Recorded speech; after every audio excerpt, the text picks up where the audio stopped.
Hi. My name's J.C. McCauley. I'm Naisha McCauley, and you're watching AccessTV.org.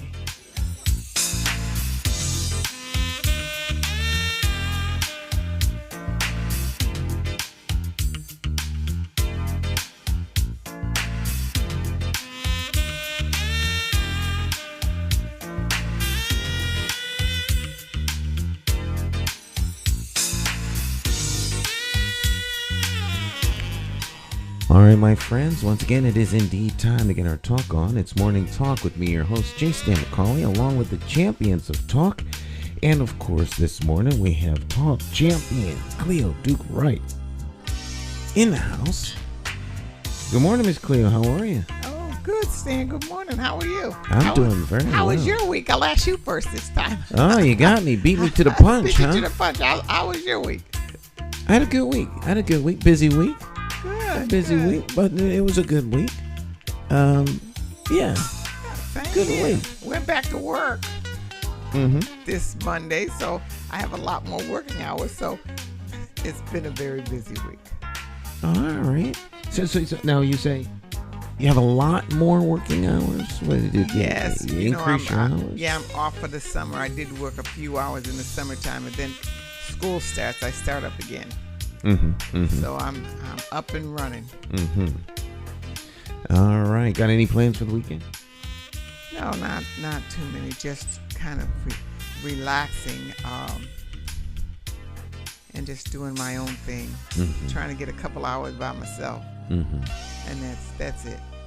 That's it. If I relax, I'll be all set for Monday. Oh, all right. All right. So work. The summer's over, and work has re-engaged. Yep. Yes, it has. For you. So your next big time off is over the holiday or like next summer? Well, summer, you got Christmas and Thanksgiving. I have all the school holidays, so I have those days, and then there's summer. By June, I'm really tired, and I say, well, I don't think I'm going to do another year. And the year comes around, and there I am again, working. You say, well, what are you going to do? All I'll be doing is running around, doing things for other people if I don't work. So I might as well go to work. Oh, okay. I got you. So it's either stay home and work or go to work and work. Right. Work is the word, right? I noticed in the background the chips. Our house is a house of snacks, as you know. And if you don't bring your snacks, I had to bring my snacks in the office. Yes, otherwise, the snack we have snack goblins here. They see a bag of chips, Fritos, whatever. You go in the kitchen and they're being consumed in front of you. And I have daughters, so what can you say? Oh, that's because this family doesn't have a weight problem. That's the only reason you do that. I can't do that in my house. That would be just absolutely horrible. I tried a little of that this summer, beginning of the summer, and I blew up a little bit. So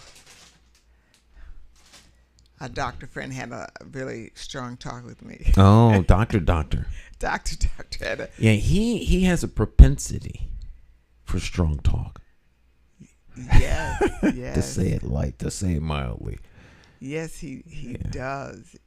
But I'm getting used to him now. I just talk right up. Before I would just look at him and say, oh, my God. Shall I say anything? Oh, my goodness. Yeah. He graduated from the School of Advanced Bedside Manner. Yes. Yeah, the hard truth. The School of Hard Truth. The hard truth. I'm just telling you the truth. I'm saving your life. What do you want to do, live or die? I said, oh, God. Yeah, that kind of cuts right to the chase. I'm not gonna mince words here. You're dying. You want to live? Listen to me. Otherwise, I can leave and just let you go and live in your misery. I'm trying to set you free. Yeah. Well. Oh, I'm used to it. And but he really is a great man, and I pay attention to him and I listen to him very closely. I don't do exactly because I disappear, but I do. I really listen and take his advice. Mm-hmm. All right. Well, it is, of course, Friday. And usually on Fridays, what we do is we just have light banter. We talk back and forth. Every once in a while, we have a guest. And today is, of course, one of those days that we do have a guest joining us via remote access, right? Via Zoom. The miracle of Zoom and how much it has become a common part of our landscape. And so today we'll talk a little bit about business. We have a special guest joining us from the Small Business Administration. And so we will join her right now and welcome her to the program. Good morning. How are you doing? Good morning, Stan and Chloe. I'm doing well. And Chloe, it sounds like the doctor cares about you very much. So he does. He's a good doctor. Yeah.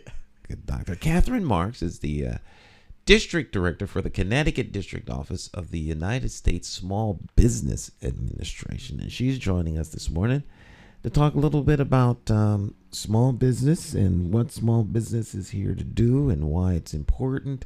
Now, I don't know if you saw it, but they had an informational session.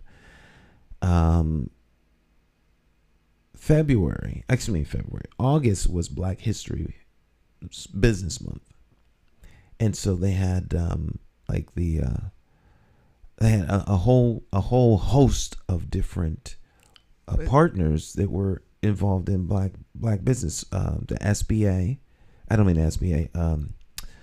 The Business Alliance, the Black Business Alliance, who did a show here for like 2 or 3 years, like once a week, I want to say. 2 of their executive directors did a weekly show here on business. And of course, we have all kinds of different things that we try to do to keep people up on the ideas of being involved in small business. But a lot of people are afraid of the things necessary to do, or I guess they don't take out the time, business plans, having a banker. Well, they talked about all of these things in their informational session.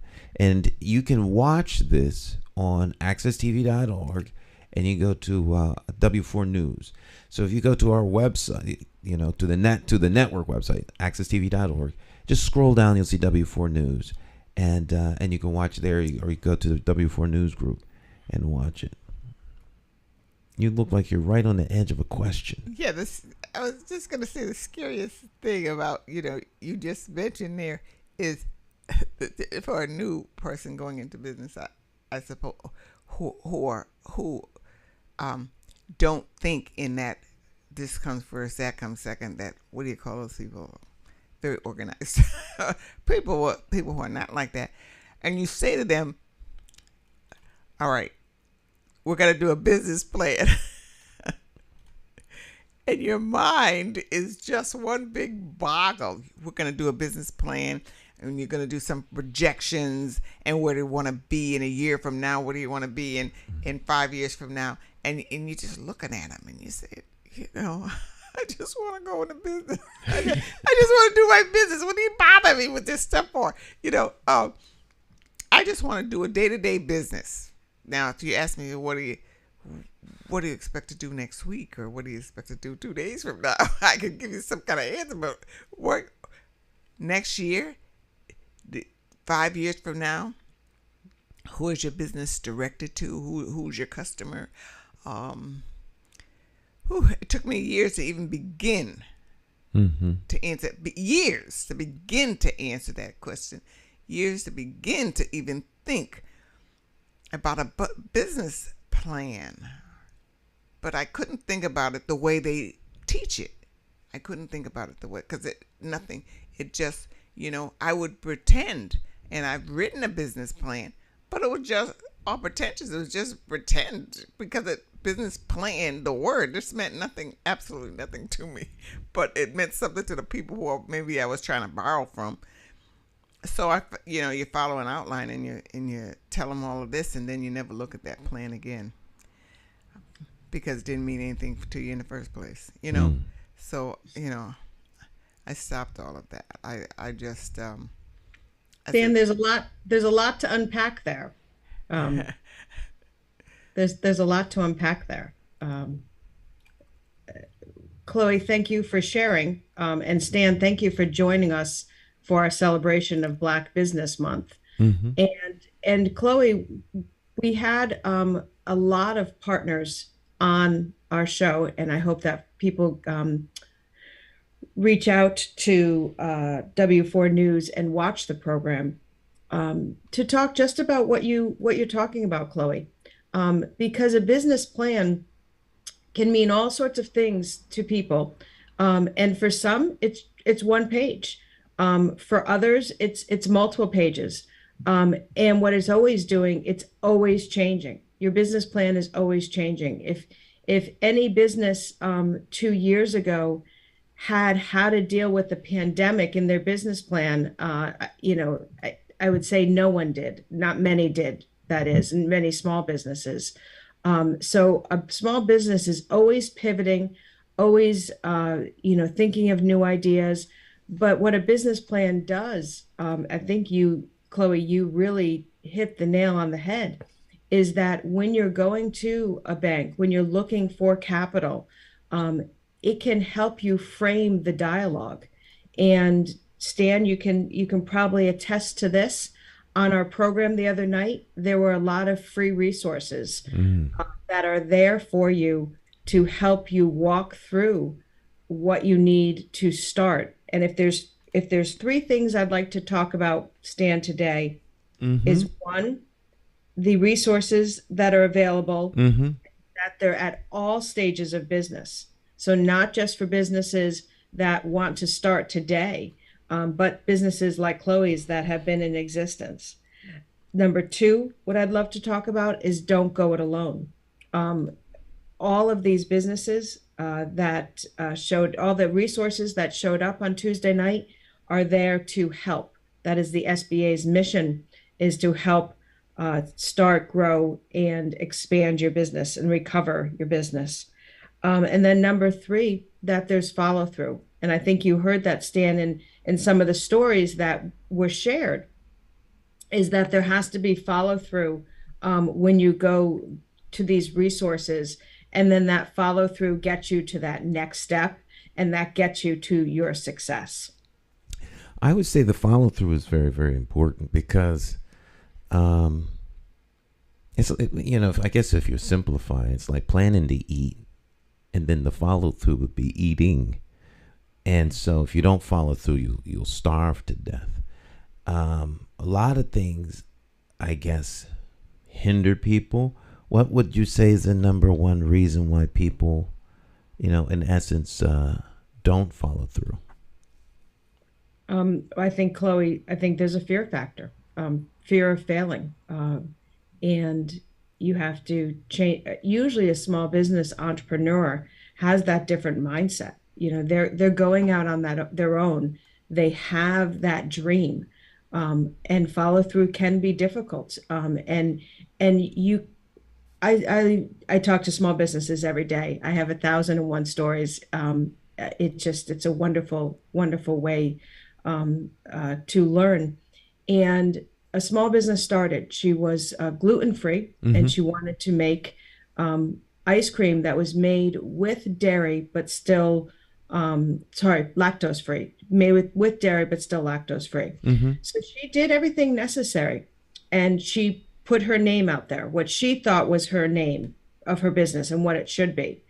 And 2 years down the road, after selling her product in farmers markets and getting in a couple of local stores, she went and got some help with marketing and realized that the name she chose for the business was not connecting. And when she told me the story, she said this to me. She says, I put my baby out in the world, and now they're telling me to change her name. Right? But once she did that, once she listened to that, those experts, she had to follow through. And it was hard. It was hard to change the name. She didn't want to, but she knew she had to. She followed through, changed the name, and I'm happy to say now she's actually in a regional grocery store. And she's still evolving and she's still changing. And her business plan continues to change and continues to evolve. And she continues to have those hurdles that she has to push through and follow through. You know, the fear factor when you say that, I could see that because, you know, your business is you. It's an extension of you. You're bearing your soul. It's an idea that you had. People gonna laugh at it. Oh, that won't work. You know, all those things you kind of go through. And when you said, you know, I put my baby out there and now they want me to change the first thing that came to my mind is just like this, like visceral feeling, like, oh, I'm not gonna listen to you. What do you know? I'm not gonna change the name. That's the name. You know, people push back, and it's just this intense sense of ownership. For me, the big thing is I'm always afraid someone's trying to undermine what it is I want to do, and so I don't necessarily trust the people that you're going to for advice. Like, do they really want to help me, or are they trying to stop me from going forward? Well, that's probably a little bit bigger than my world, but I'll tell you. Let me just give you a couple of examples. Mm-hmm. What you're doing right here, your Access TV, Mm-hmm. your W4 News. Mm-hmm. In a sense, that's a small business. It was a dream of yours, Mm-hmm. right? You've took it. You've whether you had a business plan written down or not, you've gone through steps to make this successful. Those are steps very equivalent to what a small business needs to do. And I think, Stan, what I really wanted to do with our program Tuesday night to celebrate Black Business Month was bring forth people to the community Mm-hmm. so that you could find that trust. Mm. Any relationship has to start with trust. So if you're getting advice, there has to be a trust factor in there that the advice that you're getting, that you'll receive, and the person wants you to follow through. So, for example, we fund here in the state of Connecticut the Small Business Development Center. Mm-hmm. And in the world of government, you live in a world of acronyms. Mm-hmm. So that is SBDC. Mm-hmm. And they have counselors throughout the state that are free. And they can talk to Chloe one time if that's all she wants, to talk to her about her business plan or talk to her about an idea that she's going through. Or they can be with her for 5 years working through her growth. When I talked about my 3 things, number 2 was don't go it alone. These are free resources that are out there, again, for businesses at any stage of the business. Again, I have 1,000 stories in my head. There was a telecom worker whose firm was leaving his territorial area. Mm-hmm. And he had an opportunity to pick it up and start the business. And actually, he would be a great person for your program. So I'll look through my contacts and get the name for you.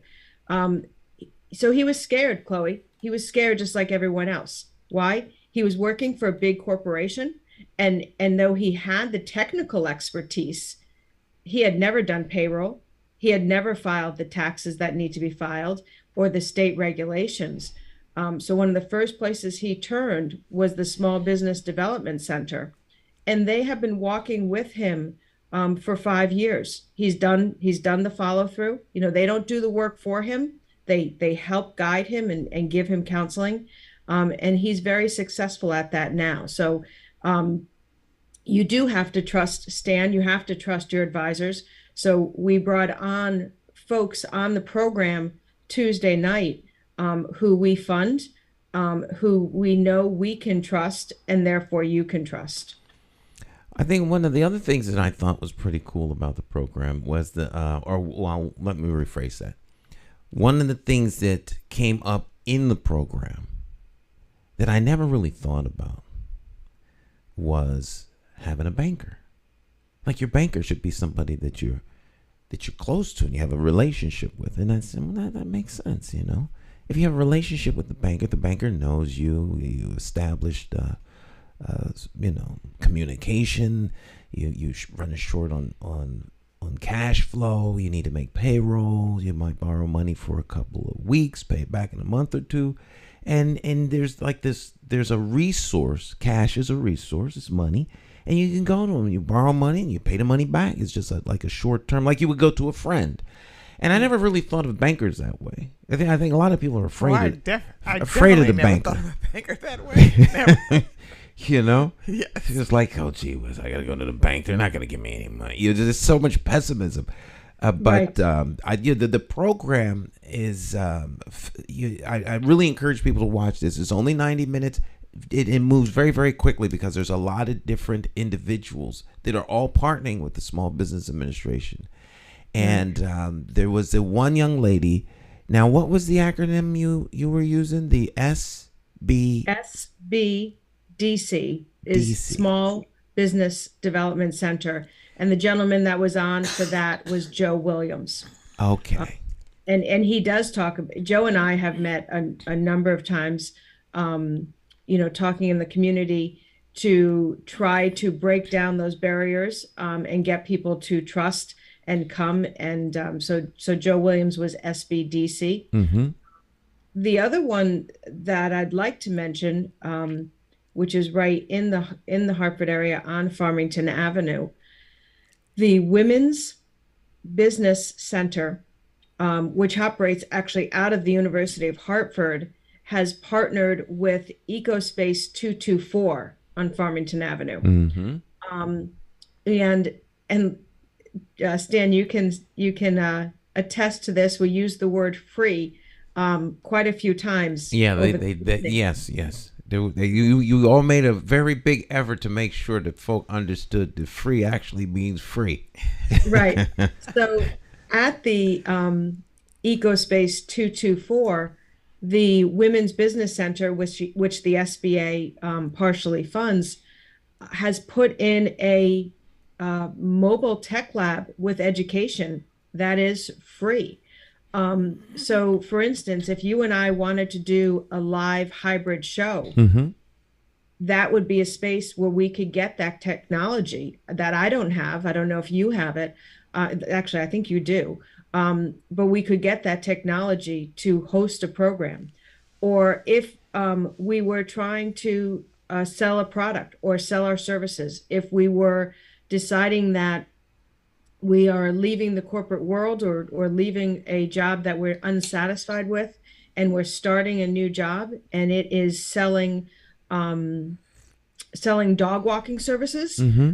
You could make a video at that tech lab. You could get advice on that video at that lab, create that video with a green screen behind you, and put it up on social media in a number of different platforms.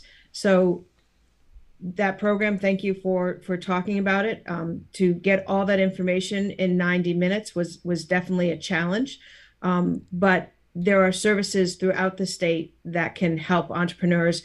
And sometimes it's just getting through that one barrier. So Chloe talked about fear. You talked about follow through. It might be that you go to one of these programs and get the free services, and then you're okay for another year and a half to follow through and get over those hurdles. But then you'll come back, and you don't have to come back to the same organization. You can use any one of our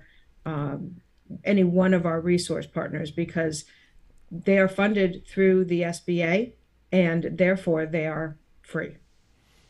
Talk a little bit about why small businesses are, I'll say a necessity, and why it is in the best interest of, state, local, municipal governments to have small businesses be successful. Because I think a lot of people don't realize how important small businesses are. Yeah, you're going to get a little passion here from me, because this is what I do and why I do it. Small businesses, everyone will say they're the engine of our economy.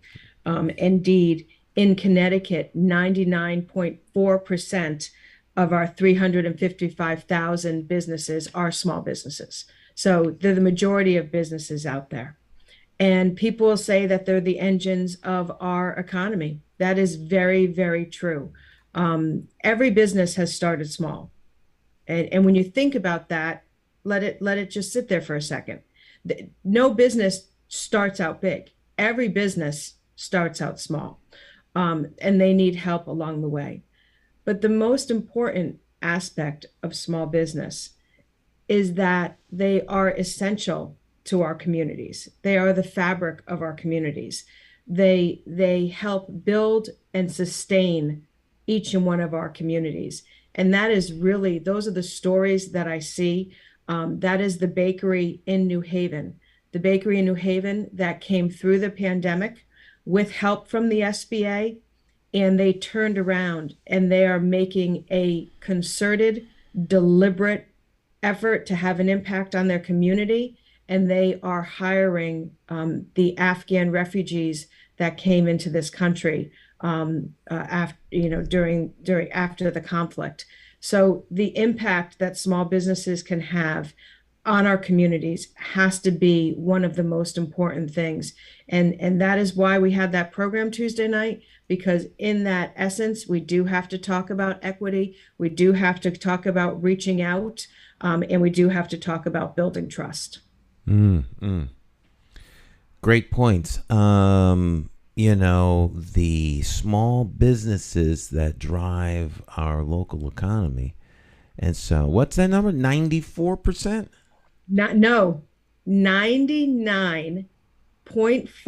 99.4% of Connecticut businesses are small businesses. So, that's obviously a numerator and denominator, because, there's some very large businesses in Connecticut that employ tens of thousands of people, right? The state of Connecticut employs a lot of people. But if you look at the, all the businesses in Connecticut, and you determine which are small businesses, which usually there's different matrices for all industries, 99.4% of businesses in Connecticut are small businesses. Wow. And so small business is essential. It Yes. is absolutely essential. Do you see a rise in people that are wanting to be involved? You used a couple of examples of people like the guy was working for, I guess, a telecom. They moved. He stayed behind. But with the with the recent pandemic that we're just coming out of, or kind of still in the tail end of, a lot of people, they call it the Great Reset. It's my thinking that people are discovering that there are things that they would like to do, and the opportunity was presented. Not this is the way you want to have opportunities presented, but because of the pandemic, opportunity was presented for people to actually, kind of like step out in faith, if you will, and try something new. Do you see an increase in people attempting small businesses as a result of this? So you see people chasing the American dream. So the pandemic, the books haven't been written. There's going to be books written about the effects, the impact of the pandemic in all aspects of our society. But people were forced to be home. Many businesses were closed. Many parents lost the access to childcare. So there was a lot going on in March, April, and May of 2020.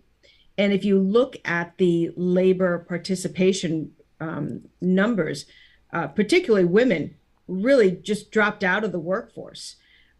But you're absolutely right, Stan. What they did was, now they had time. And they said, well, I've always wanted to try this. Is this a good time to try it? And with the ability to get online and work online and in instances sell your product online, there was a lot of creativity. Again, I'm full of stories. There was a yoga shop that just happened to open in January of 2020. Okay. She had always intended eventually to get on virtual as well. Well, come March of 2020, she had no choice. If she was going to continue her business, she had to tackle that fear, Chloe. She had to tackle that fear, reach out to a resource partner, follow through, and get online. But there were many that weren't at that stage in January of 2020, and they are choosing now to try out working on their own, try that new business, follow that dream. And it's small business is everything and everywhere. It is talk shows like this. In my opinion, this is a small business.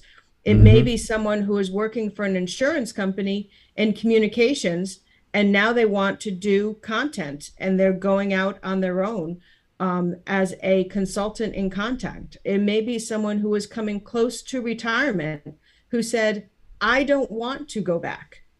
Or maybe for health reasons, they can't go back and they are going on their own. But again, at 3 points, there's resources available. They are free. Don't go it alone, and then follow through on the advice that you're given. Can I give out one more resource partner's name? Absolutely. Okay, because I could talk the whole hour, but this is a conversation. That's all we do in the morning. We sit here, we talk about all kinds of stuff. Go on. Not just me talking. So one of the resource partners I think you heard from on Tuesday night was a resource partner called SCORE. SCORE. Yes. And they are 6 chapters in Connecticut, and they'll meet anyone anywhere. So they are really within our 169 beautiful towns here in the state of Connecticut. And they are experienced individuals who, some are working, some are retired, who are dedicating themselves to being mentors.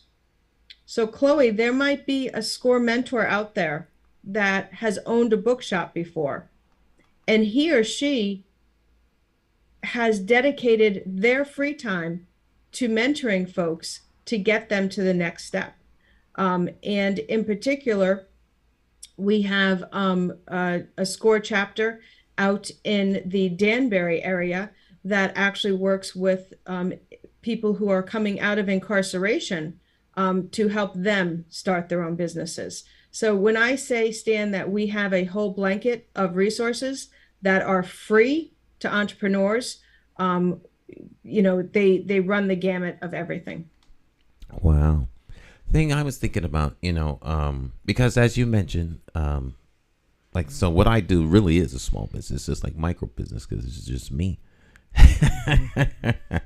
I do a lot of different things, but there's always I'm surrounded by lots of people, but there's a core group of people who are always pushing. I mean, I'll have 2-hour, 3-hour conversations with them. They'll get me on the phone. Well, you need to grow this. You need to expand. You should be hiring people, and so I go back and forth with this whole notion. Do I really want to be involved in this? I like being like a sole proprietor, and you don't have any hassles. There's you have employee issues, and I've been there, done that. I felt the same way, Stan, with the bookstore. Mm-hmm. Where do you want to go? They were talking about growing the bookstore. I just want my little bookstore. That's all I want. I didn't want, I thought about being like the biggest bookstore in Connecticut, but I didn't think about anything. I just wanted my bookstore. And then they said, well, you start hiring people. Some people said hire people, and some people said, oh, Cleo, I think it was my accountant who said, oh, Cleo, don't hire anybody. Don't hire anybody. So I was going it alone, and you're absolutely right. You cannot do it alone. I want to do everything myself, everything alone. The advice I got was change that name, Cull Books. Change that name. What does Cull Books mean? Where does it go? But I got fascinated by the word when I was, I like words, and I was reading the definition. I said, that's what I'm doing. I'm culling. I'm going out there. I'm putting in the new, and doing that. And they said, nobody knows Cull. Change that to Miss Cleo. Everybody knows Miss Cleo, but who knows Cull Books? I said, Miss Cleo. I never, why can't you call it Miss Cleo's bookstore, Miss Cleo's storytelling bookstore, Miss Cleo, and I rejected everything. I rejected everything. And I just kept on with the Cull Books because I knew what it meant. I don't care. I didn't think, and maybe that's when you're starting a small business, I didn't think beyond myself or my idea of what I wanted. It's hard. It's hard. Yes. And if you didn't understand what I was saying, what did it mean to me? I'm trying to tell you what it means. It didn't resonate to you. Well, you didn't get it, but why do you go into business? You go into business to sell things, to bring your ideas out. And just like the lady who wanted to keep her little baby there, I just want to keep my book. I just want to keep my books, and I loved them, and I didn't, so I didn't sort of go out there, and I just, so I'm just listening to some of the things both of you are saying, and I'm saying, oh my goodness, I absolutely. Well, it would seem, but I wasn't ready to listen to. Yeah. Well, it would seem to me that, I'm listening to what you're saying, and it would seem to me that this is where the business plan would come in. Because if you had a business plan before you stepped out, then you would name is would seem to be a big obvious. I don't know about that name. You have any other ideas that you might want to work with? And then they could talk you through that. Because once you start and you get invested, like was mentioned earlier, 2 years, and she's got her stuff out there online, and she's been in a couple of supermarkets, and everybody knows the name of her brand, but it's not what it really should be, and now you have to do a name change in the middle. I guess it's better to just get it done at some point, but that hurts though. That really cuts you when you got to give up your name. That's what, and they told me that at the beginning. You got to change that name, but I really love that name, but I didn't listen to him, so I don't know how many people know Cull Books. I guess a lot of people do, but a lot of people don't. More people could have. More people know Miss Cleo Storyteller than probably Cull Books. I don't know.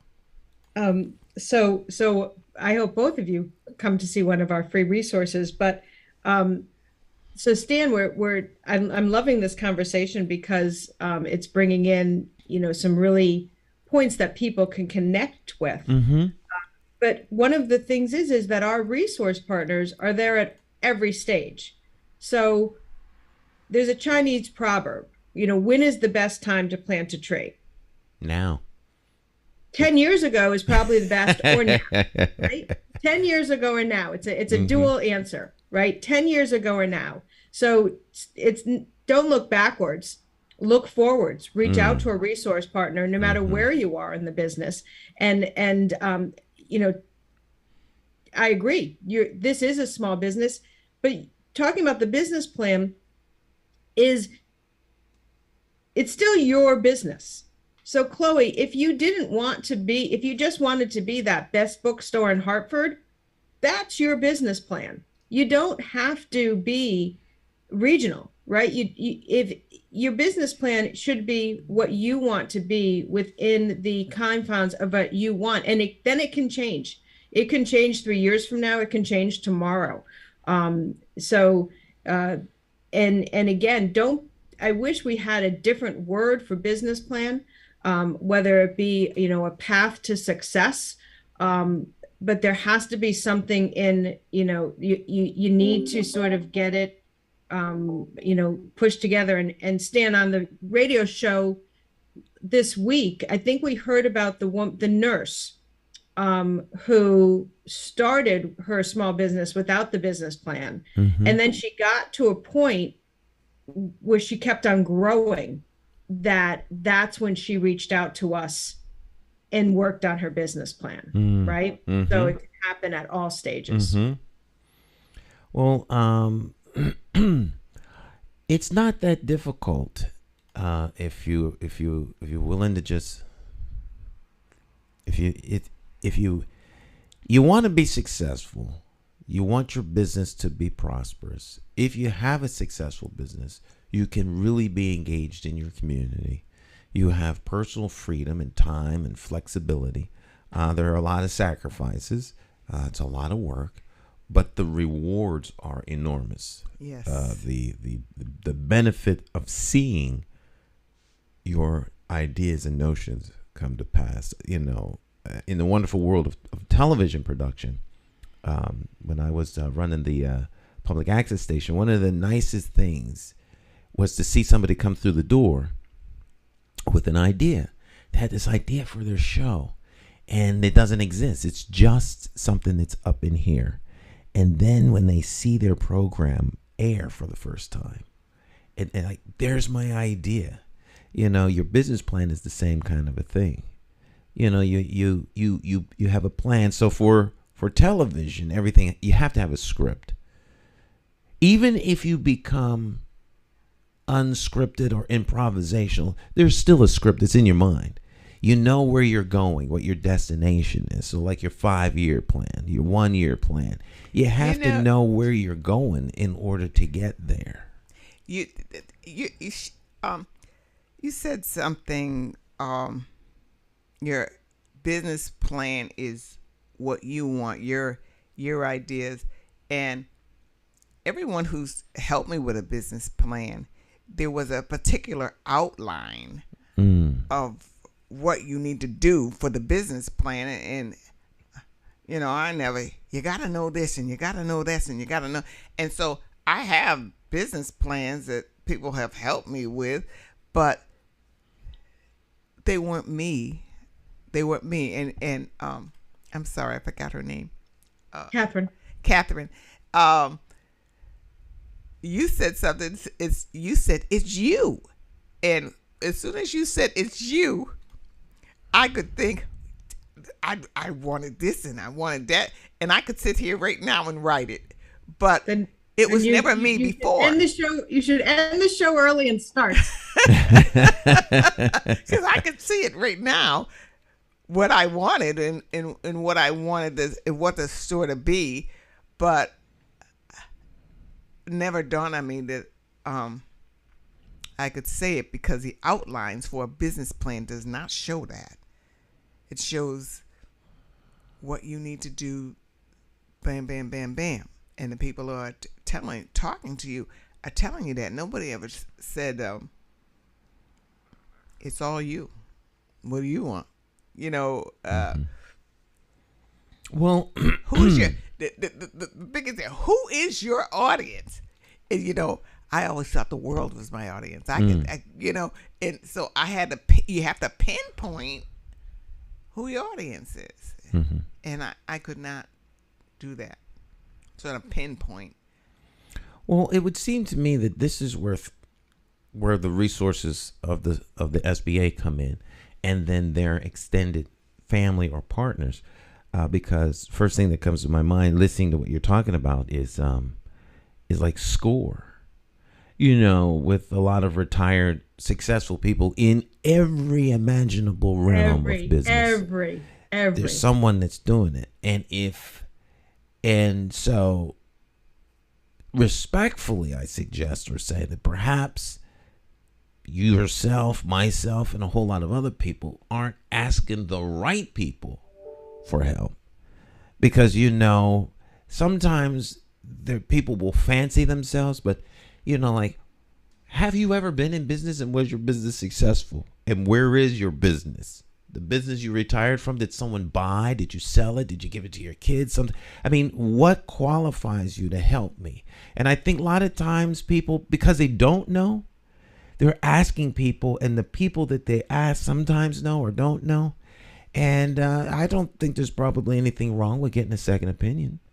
And Second, third, or fourth, Stan. Second, third, or fourth. And guess what? All of our advice is free. Second, third, or fourth. Very good. All right. Anything else that you'd like to add? One, I hope you have me back on. Absolutely. You have an open invitation. Anytime you have something that you'd like to share, feel free to give me a call and we'll get you on. Yeah, I'd love to continue this conversation. And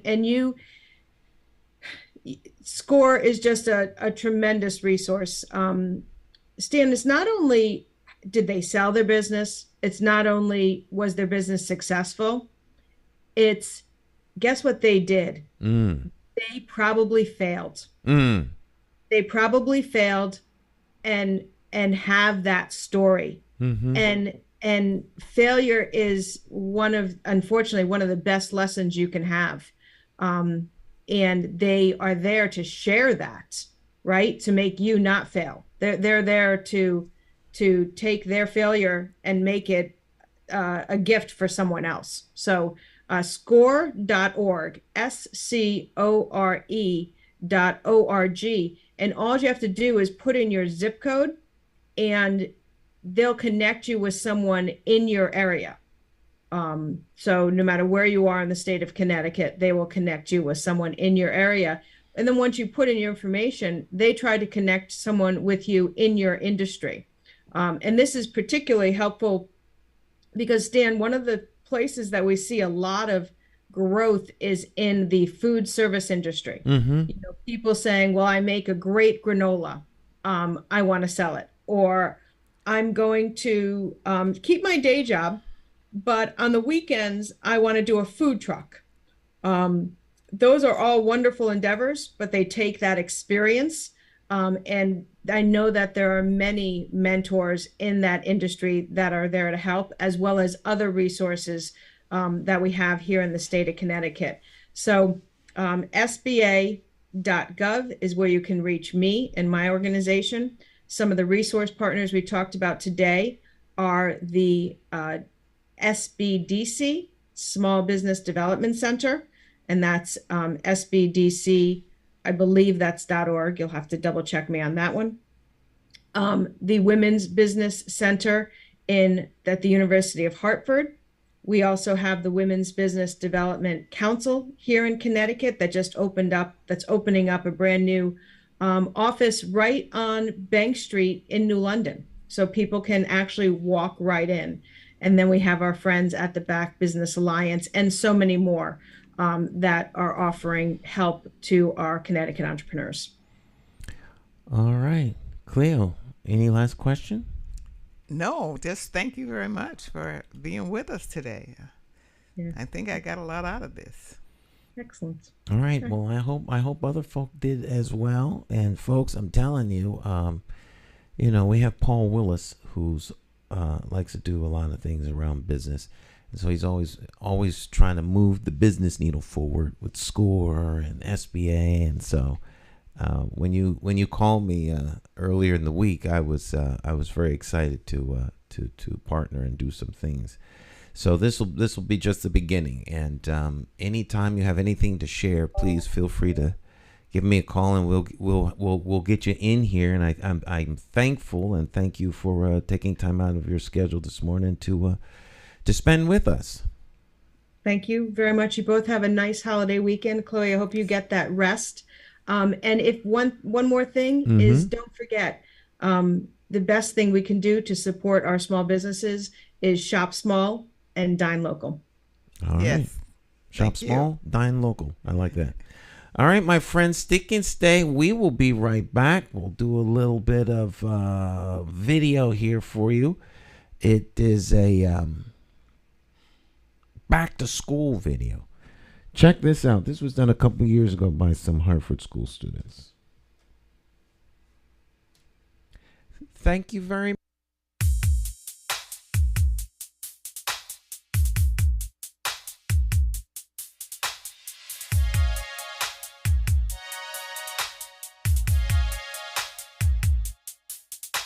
To be here is our mission, full of purpose.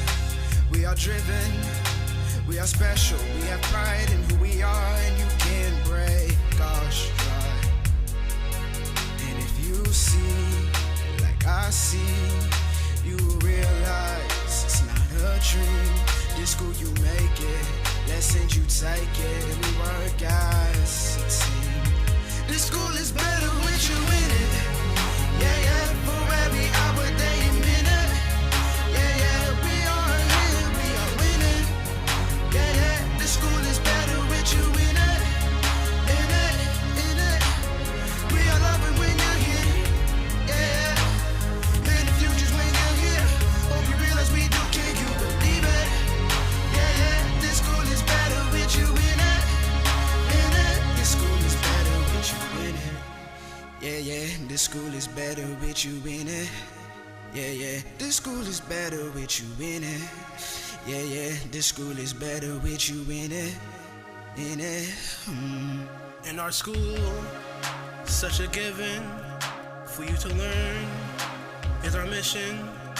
When we ver is what we are as a unit, and you can't bring us down. And if you see, like I see, you'll realize it's not a dream. This school you make it, chances you take it, and we work as a team. This school is better with you in it.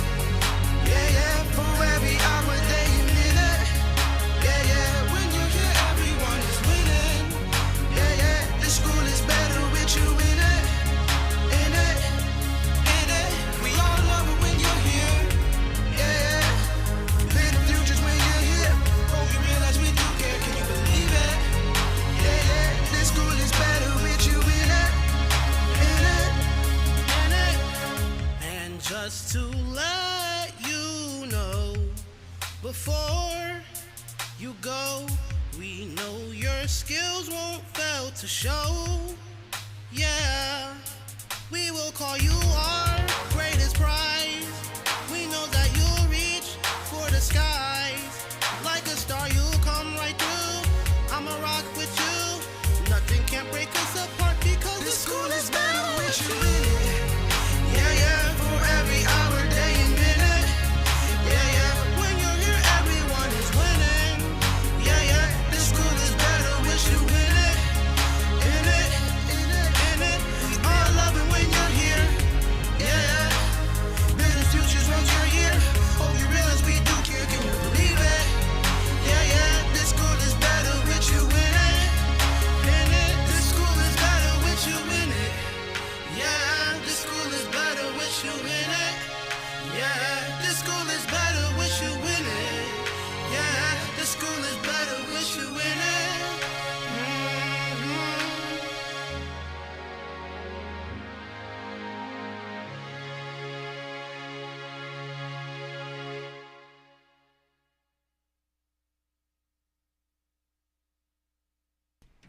Sheldon Neal. You know, I saw him the other day. He's actually doing some, I guess, he does like administration. Like, I don't know if he's like a substitute administrator, but I was picking my daughter up from school. I said, Mr. Neal. And so he's like, I hadn't seen him since we did this video, but he was the principal of journalism and media. Oh, that's where I heard the name before. I've heard his name before. Yeah, pull your mic up. Oh, I've heard his name before, but yeah, Sheldon Neal, great, a great administrator. Yeah, I did a few things there. They put me on camera talking when the school was open. You know, and it was a great school. I loved being there, but it didn't last long. Well, they're over now at the Weaver campus. JMA, Journalism Media, moved to Weaver, the Weaver campus. There's 2 schools or 3 schools over there, I think. 2 or 3 schools. The Weaver. And how's that working? I guess it's working okay. Who goes to Weaver, though? Well, students. I mean, are both these schools called Weaver? No. There's the Weaver campus. So the whole campus is Weaver. But the school And then there's, and I think Weaver is there. Weaver High School is there. Now, I should know this considering I'm in that building once a month taping. The Board of Education meetings are broadcast live from Weaver. But journalism and media is there.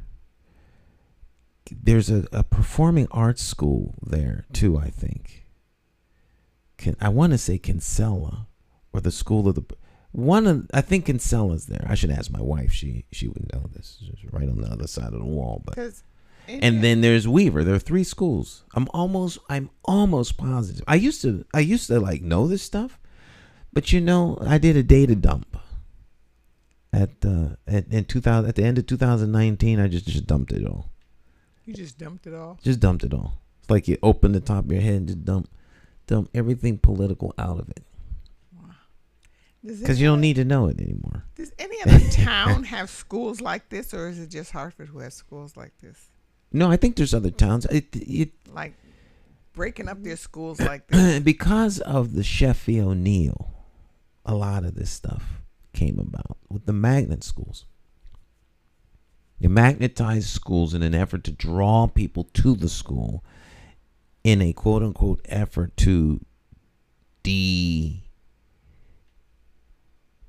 unclog the mono, the one group of people attending a particular school. Most of the schools in Hartford are attended by quote-unquote black and brown people. That is not odd considering that black and brown people live in Hartford. So, there's an abundance of students of color in Hartford schools. So in an effort to desegregate the school,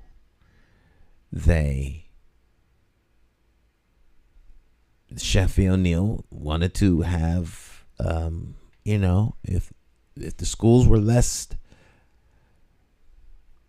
desegregation, and resources that are in schools in white, quote unquote, white schools have resources that black schools don't. And so in an effort to equally distribute those resources, you send black students into white schools, or you draw white students into predominantly black schools. If you were a parent, would you do that? If you were a white parent, if the school has less resources than your school, there's lots of controversy over the whole issue. To me, it really is more of an issue of integration than it is education. And so, desegregation and integration are separate issues in my thinking than education. You don't have to sit next to anybody to be good, to be educated. You need to have a frame of mind that you want to learn and a teacher who's gifted in teaching. Those 2 things make for great opportunities for people to learn. Right. Are we talking about learning, or are we talking about redistributing funds? Are we talking about integrating communities? All these things are, legitimate points of discussion. But I personally always thought of it as an end run around a desire to integrate communities, and it being done through the schools. But if you have a city that's predominantly Spanish speaking and black in the African American out of the captivity context, then the majority of students attending the schools will be. No different than if you have a Jewish community The majority of the kids that attend the school are going to be Jewish. Does that mean you have to have Catholic kids in the school? You got to bring in Amish kids? You know, you go to Pennsylvania, there's Amish communities. All the schools there are attended by basically Amish kids. They're just people who have a frame of mind and frame of reference that they hold dear to their hearts, and they're just trying to live their best life. And so you learn. And I think we get all kinds of jacked up over stuff. You can't force integrate that. We should have learned that by now. Right. You shouldn't force integrate, but clearly they do. It doesn't work. Force integration, and no, it does not work. It doesn't work. It doesn't work. And it's not it. The reason why it doesn't work. Let me phrase this the right way. It doesn't work. And the reason that people would like to present for why it doesn't work. If that makes any sense. You know what I mean? It's okay. I'm trying to bring it down. I'm trying to find the right words to articulate what it is I'm thinking. You can't force people to be with folks that they're uncomfortable with. People are creatures of type. The Bible says, forsake not the gathering of like-minded believers. People like to gather with folk who think like them. They draw strength, encouragement from people who have like minds. You can't force people to think a certain way. It's really mind. It's like it's thought police coming in, telling you can't think this. If you think this, we're gonna punish you, so that you stop thinking this way. We want you to go here. We want there's people trying to control you. Live your best life and go on. Would seemingly be my thing. Am I making sense? I don't know. Yeah. So if you think a different way, you just sort of keep your mouth shut when you're around other people. Right. That aren't like you. You respect the fact that other people think differently than you. It's not against the law for folk to think differently. My favorite thing is when someone wants to come tell me, well, you know, so-and-so was talking about you. And, well, I thought you'd like to know. I said, it's none of my business. It's not my business what they're saying. If they want me to know, they'll tell me. They tell me. Why are you wasting your time telling me about what someone else had to say? Because I wanna cause a little eruption. Right. That's why you would tell them. Right. How many things do you hear about your friends or their spouses or their children that you never tell them? Because why would you tell them? I mean, why are you gonna jump into that? And why did anybody tell you in the first place? Why would they come and tell me your business? Why? There's a one of the viewers excuse me. One of the viewers asks, did you see the news about the administration not hiring older people and Catholics? Caught on video. Yeah, Project Veritas. They're famous for taking undercover video cameras into situations and capturing people on tape and video. Some people don't like it. They call it ambush journalism. But be that as it may, you know, deep cover there's undercover people embed themselves into organizations to find out stuff. You can't get no more ambush than that. But it's just another way of gathering information. And I guess to some degree it might be a little bit unscrupulous. However, when it comes to public officials, I think the rules absolutely change. Because absolutely what? Change.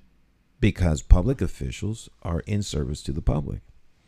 And I would say school administrators are public officials. So it's in the paper today, but it broke yesterday or the day before. There is in Greenwich a principal, either a principal or vice administrator, who said he doesn't like to hire older people Catholics and conservatives. He said that out loud? He said it on tape. He didn't know he was being taped, but he said that out loud. Now he probably is young. That sounds like something stupid that a young person would say. And by stupid, go to my Facebook page. I put this out once a year. Stupid is when you bring an economic loss to yourself and those around you. It's a financial issue. Stupid is when you lost your voice there. Economic loss, or a loss to you and another person or group of people. Mm-hmm. That's stupidity. Abandoned brings profit to himself at your expense. He's stealing from you. The helpless allows him or herself to be used by everyone else. So they're kind of helpless. All right. Mm-hmm. The best scenario is what we use here, mutually beneficial, where you benefit and we both benefit. So there's 4 quadrants in these laws, if you will. So there's mutual beneficial. It's benefit, loss, abandoned, and I can't think of the fourth one. And it's a matrix, and so you go around, and as you move towards, the thief takes from you and profits himself. So think of the stupid as a person who sees you on the ladder and pushes the ladder out to bring you loss, and you fall on them. And they get hurt. You both, that's a stupid action, to push a ladder out while someone is sitting on it, or to cut the limb off the tree and you're sitting on the part that's going to fall and it falls on someone else. All right. Not funny, but yeah. Right. So I'm suggesting that this principal did something very stupid by saying out loud his hiring practices he had a school. I mean, you can't. Why would you even? First of all, you shouldn't be doing this. Second of all, why would you say something like that to anybody? You don't know. You don't know who these people. You don't know who you're talking to. What repercussions happened? Well, they just found out. Now the Attorney General has launched an investigation. He's opened up a phone line for people to call from the school that might be whistleblowers on this. This guy's done. He's done. He's done. The governor spoke at the airport yesterday talking about he wants to know and that's in Greenwich. This is in Greenwich. Greenwich. Is this a systemic problem throughout the state? This is not Connecticut. We're not like this. I want everyone to understand, and I want our Department of Education make it known. Oh, there'll be big time repercussions. It brings a bad light on Greenwich. Was he an older individual or young? I don't know. He's either exceedingly puffed up in himself, or he's very stupid. Very comfortable in saying that. He was just secure in his position, and like arrogant. Yeah. What's the begins with an A. Oh no, H. And Catholics, how would he know if someone was Catholic unless he probably asks them? Because he asked him, "Are you Catholic?" I don't know that he asks him, but I would ask them. I would probably say that he probably does. Because it's always the question. So one of those kind of like, hey, I'm so glad you came by. It's a great day outside. God is in a blessing business, and so I feel blessed today. And then they'll respond. Oh, you go to church? Yeah. Oh, you? Yeah. I go to St. Mary's. Now you know. Oh, really? How long you been going to St. Mary's? I think I know some people over. Now you know. So there's ways you can get information from people. Yeah. Because people always want to, So you fish. He's fishing, and So. Oh, how many people did he do that to? That's what they want to know. Oh my gosh. How many people that went in to apply for jobs and didn't get them because of that? Because they were Catholic or because they were, what do you say, Catholic and what else? Catholic, older adults, and conservatives. How would you know if someone was conservative or not? You ask them you ask them what they feel about a conservative politician. I remember I went on a retreat one time with a friend, and he was hired by they're not in existence anymore. Green stamps, when we say S&H green stamps. S&H green stamps. Bring the books in by the. But he had to become a Republican in order for them to hire him. But they don't do that anymore, right? They don't do it openly. But that was open. You must be a Republican. So he became a Republican so he could get this job at S&H. There are plenty of black and white movies and comedy skits from days of old where it's just the reverse of what it is now. I mean, they make mockery of Democrats and all kinds of stuff. It's these things, they're cyclical. They rotate.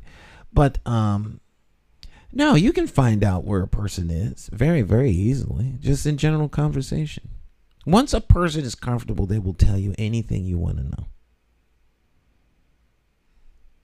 Don't ever get comfortable. Don't ever get that comfortable. Right. So, I wonder how they got him to open up like that. Project Veritas is very good at what they do. And of course, you don't know you're being taped. It's a one of those hidden camera type things. 60 minutes, lots of, it's standard operating procedure. But you say things, I talk too much all the time. But you say things that you just say things, and you're talking. But I'm gonna go to Doctor now. Mm-hmm. I was on the phone, and he told me this before, and so I said, "No, I have to go now." I was talking. I have to go now. I have an appointment. Bye bye. And he yells from the door, "Don't tell them you have an appointment. Just tell them you have to go. It's none of their business what you have an appointment or you don't have an appointment. None of their business." At one time, I was answered the phone and I said, "I'm at the doctor." "Don't tell them you're at this doctor. It's none of their business. Hang up the phone. That's not necessary." So the first time he did that, to me, I was shocked, But he did it to me just the other day. I thought, I saw him come, so I said, "I have an appointment. I gotta go." And he yells, "Don't tell him you have to have an appointment. Just tell him you got to go. It's none of their business." Well, people volunteer, and he's trying to help you with that information. I know he's trying to help me, and I probably, because I would have, if he had never told me that first time, I would have said, "Oh yeah, I'm going to the doctor's now. I'm going to do this. I'm going to do that." And he really, don't tell him all It is of that. no one's business where you're going. Yeah, right. And right. so you volunteer. Most people volunteer information. Too much. I do too much. I know. And they're just walking. They're walking data sieves. They volunteer all kinds of information. This and the third. Well, I'm getting ready to leave. I gotta go over to Lily's and get my meal.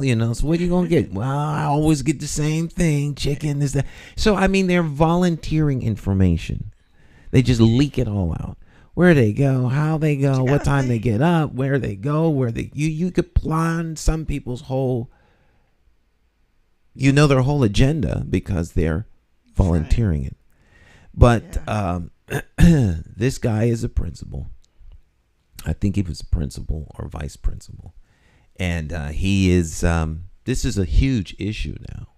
This is going to be scandalous in Greenwich. The best thing they can do is immediately terminate him. And he's the principal? principal, vice principal, he's involved in hiring or else key decision making in terms of who ultimately winds up working. He should be immediately discharged. See, I'm old school like that. I'm often told that, well, you just can't. And that's, in my never to be humble opinion, that's the problem. He has to be on probation. He has to No, he don't. No, he don't. No. Get out. You're fired. Goodbye. Goodbye. Done. Toast. Out. Someone else will hire you, not us. Right. Because it gets to the heart of the matter, what we were talking about earlier. That's how he believes. That's where he is at. And he has allowed his personal issues to cloud his judgment and decision making in the workplace. He has demonstrated a severe conflict of interest that is not in line with what we do. And on that basis, you're done. You can go somewhere else and fail, but you will never get another chance to fail here. The only reason he might get a pass is if I was responsible for teaching him this and I failed. He didn't know any better. But you can't be an administrator making decisions to hire and fire people without knowing this. So he's not some new guy that just got hired last week on probation. He's the person, he is clearly in a position to make chief decisions to hire and fire. And if he isn't in that position, he's presenting himself to someone else as someone who is. So if he's just fronting trying to be old big man on campus, even though he's not, the same thing happens. Same thing. To whom much is given, much is required. You want to act like a big man, then guess what? You're going to take the consequences of the big man. You can't have it both ways. And then this is not joking. Then these are claims he made. He besmirched the town of Greenwich. He besmirched the school system, his immediate supervisor, all the way up the line to the superintendent. And you know how you got the state of Connecticut Department of Education getting ready to make an investigation. This is Project Veritas. Project Veritas has national footprint. Next thing you know, this will be a big talking point in conservative talking circles. I wouldn't be surprised to hear Donald Trump talking about it. That's the kind of stupidity that this guy demonstrated. Done.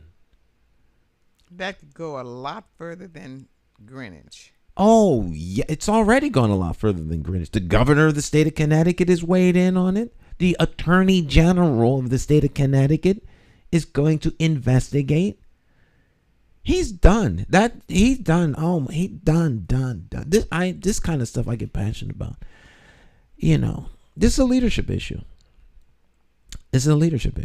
He's done. Done. No mercy. No mercy. I don't lose no sleep. No mercy. No mercy. But what was the immediate, if you know, what was the immediate response to him when it first came out? Did they? This is it. Is he still working? It just came out. Oh, so he's still working. I would imagine so. He hasn't had time to be fired. This just came out like yesterday or the day before.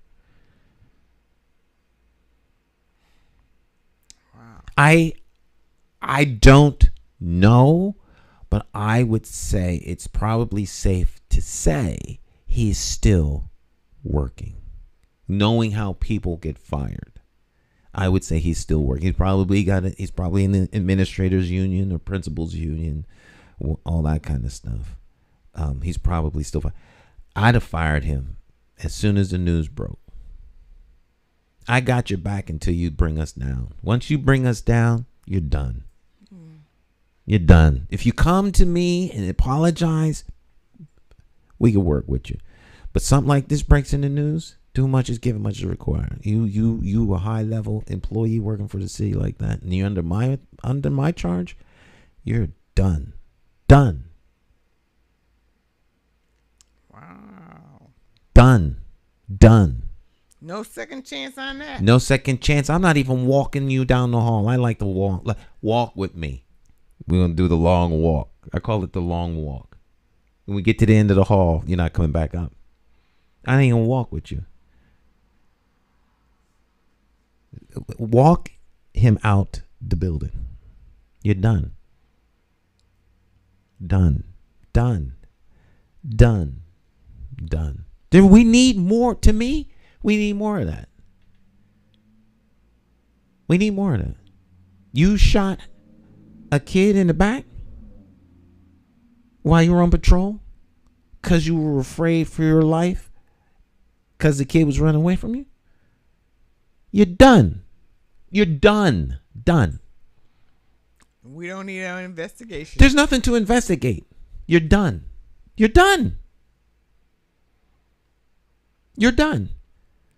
Doctor makes a legitimate mistake in the operating room and he's through. You got a weapon. You've been duly authorized by the people of the town you live in. And someone got shot and it's okay. Oh, please. No. Find another line of work. But of course, that is not the case. That's not the case. Secret Service doesn't shoot people who try to assassinate the president. They have a little bit more discipline. You think those guys are scared for their life? You think that life is do you think that Secret Service agents on protective detail for a high value individual, whether they be a Secret Service, obviously the government, but even if it's a high value client like a Oprah or somebody like that, you're willing to take a bullet for them? You don't think that life is precious to them? Of course life is precious to them. They're going to do everything they can to stay alive. But the Secret Service doesn't just shoot at people. He could be part of a larger conspiracy. We need to talk to him. So let's neutralize him and bring him in for interrogation. You just shot him in the head. Now he's, we can't question him. So local police are allowed to kill you. The local police are not allowed to kill you. Well, they get away with it all the time. It seems that the local police have a much broader. The excuses available to them to get out of consequence are wider. They have broader protections from the people they serve because the people they serve allow them to get away with it at the end of the day. So that's why I use that as an example. We need more of you're done. We need more done. And stuff would start working right because expectations would be lifted. Expectations in school would be lifted. When we went to school, there was no excuse. There was no excuse. Period. Mr. McCauley, where's your homework?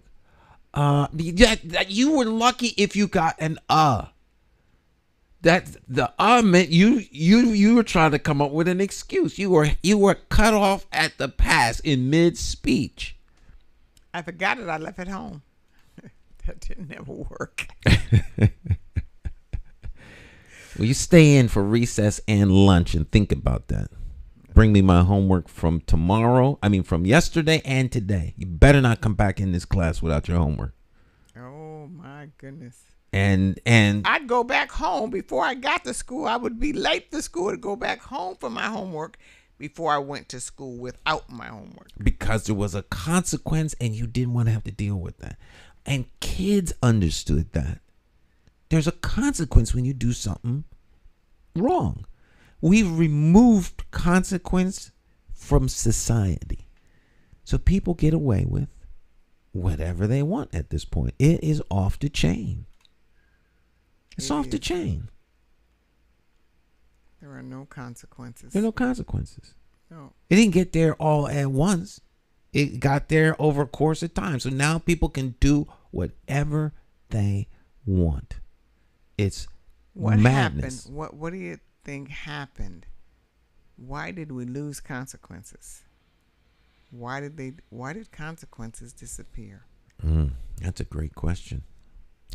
I don't know. And when did it disappear?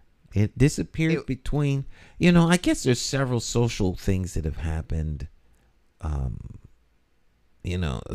gradual breakdown. You remove. There's some who will say it went back to taking prayer out of school. You take prayer out of school, and of course, you eventually remove the sense of God out of school. And God is like the supreme being to whom everybody got to answer to. At least you're thinking that way. And so, you swore an oath before God. So once you take any level of accountability out, then it starts to go downhill. Then you had the 60s, Camelot, Kingdom Lost with Kennedy. Then you had Martin Luther King. Then you had the other Kennedy brother, Bobby. And then it's just this. Then you had the anti-war movement. And then you had the hippies and the peace movement. And give them another chance. Give them another chance. And give them another chance. And it's a gradual slide to where things become less communal and more individual. Instead of being a community of individuals, we're just now individuals. And everything is focused on me. And you have situational ethics, where the situation determines the ethical approach. And now there's no standard. It's whatever I think the standard is. So whoever the biggest bully in the room is, that's the bully that gets their way. And you in law stops having an effect. And anytime you see injustice, then the law starts to be diminished. So you see people not being treated fairly. One person gets one sentence, another person gets another sentence. And it doesn't seem to have an effect all at once. But over time, back in the day, when they were chasing us down and they were still hanging people, and we had more order in some respects then than we do now. I just think that is so weird. I could remember acting as though respectful to any adult, regardless of what color they were, if it was an adult, you respected them. You called them Mr. Absolutely. The person might have said to you the N-word to you, and they might have been white, but they were adults. You didn't say nothing to them. You walked away. My mother always told me, "You take care of the children, I'll take care of the adults." Mm-hmm. She always said that. So they would take care of it. But the person who might have said it did not mistreat me, did not treat me mean, might have taken me in the store and bought me a candy bar. Do you know what I mean? It was a different kind of they said, "Well, we don't like black people." But I still got in the car and went and had ice cream, and so it was a totally different kind of situation than it is right now. Well, we were trying to get rid of that, and did we get rid of it? No, we didn't get rid of it. We made it different, but we pushed it underground. Yeah, we made it socially unacceptable for people to express the way they feel, and they forced people the way they feel. Right now, they have to hide it. So they hide it, right? but they still feel the same way. They still feel, and then there's a resentment, and they teach their children. Right. I'll say his name, Mr. Feeney, and he had Mr. and Mrs. Feeney had 3 children, and we were in the project, and all the boys played together. When the oldest boy, Mr. Feeney's oldest boy, got to be 12 or 13 years old, he said, "You can no longer play with us." He could no longer play with the guys. So they said, "Oh, Ray can't play with us anymore." We said, "Why?" Mr. Feeney said it's time for him not to play with us. It wasn't, Mr. Feeney wasn't mean to us, to the boys. He wasn't, it was just his belief that it was time. He wasn't disrespectful to my parents or us or anything. There was some kind of feeling he had or belief that at a certain age he had to split between the black boys. He could no longer play with the black boys. I don't know what that feeling was, but that must have happened to a lot of people. But they didn't disrespect us. We still shared sugar. If I didn't have sugar, or my mother didn't have sugar, or my mother didn't have it, they still went to each other's houses. But this was this thing. I used to think it was a secret thing. Why? Because I didn't, as a child, understand that. Well, there are social constructs. Some of them are more beneficial than others, and some of them are downright dastardly. But it wasn't mean. They weren't mean. Right. I mean, there's people now that you may not hang out with, because, and not that you would be mean to them or wouldn't do something with them or for them or help them in any way, but they're not the kind of people you would hang out with. So you don't. It doesn't mean you don't like them, but we're not people of the same quote unquote type. And that separation sometimes becomes socially unacceptable, but it's done across the board with folks.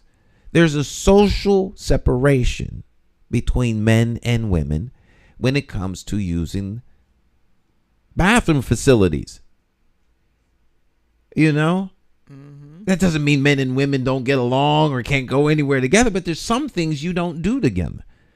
That's a pretty common thing that people pretty much understand. But, black and white, there's this notion that because you're black and because you're white, you must get along.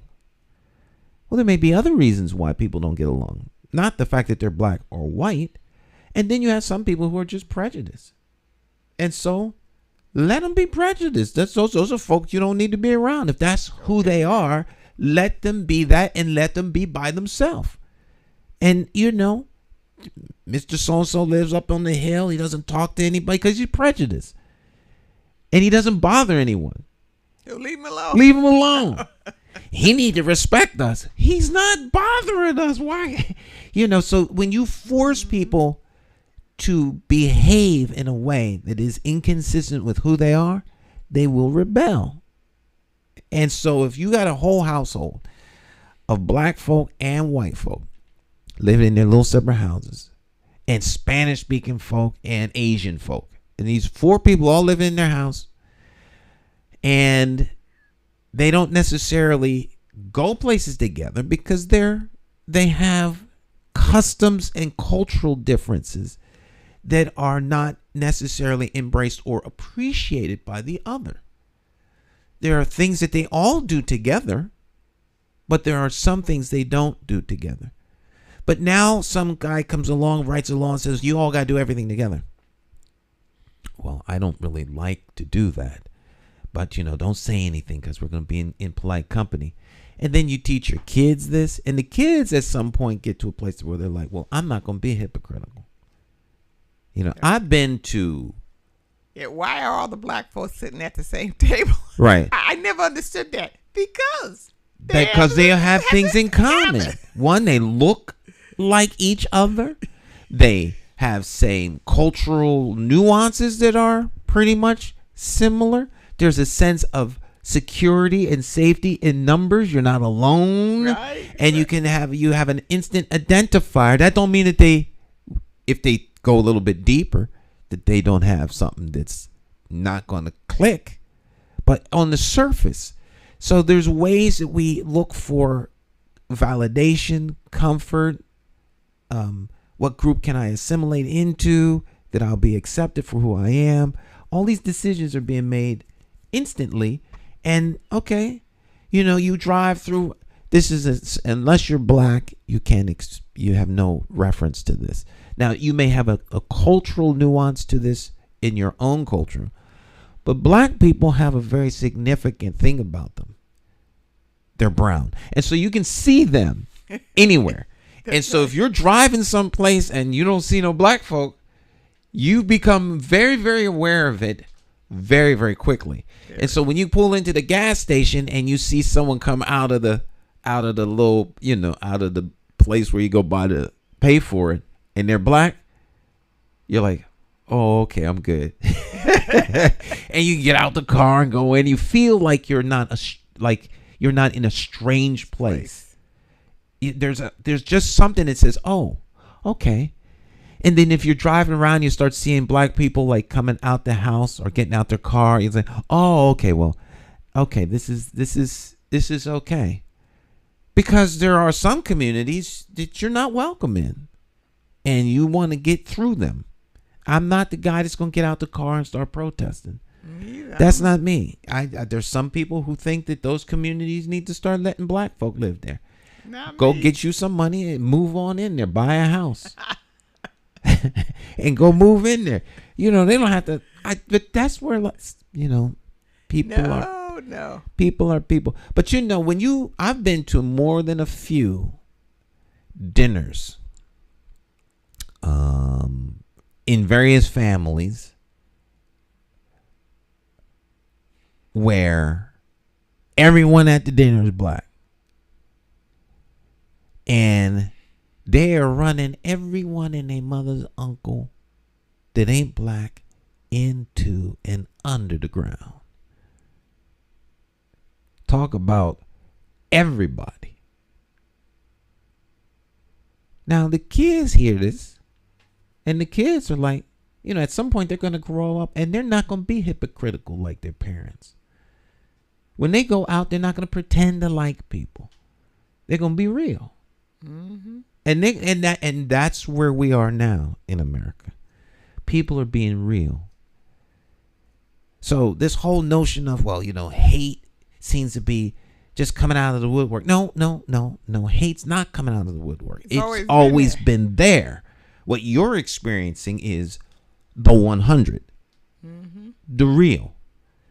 Instead of living in a fantasy land where, everyone's getting along. Everyone is not getting along. Otherwise, we wouldn't be where we are now. If folk would have not meddled, by now we might actually be getting along. For real. Getting along. Not fake getting along. Because someone came along and made it socially unacceptable for me to express how I really feel. That's why I'm a free speech absolutist. Tell me how you feel. I don't have a problem. I have no problem at all. Then I can exercise my option and not be around you. I would rather know that you don't like me.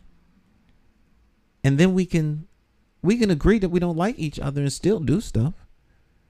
And at least we know where we are.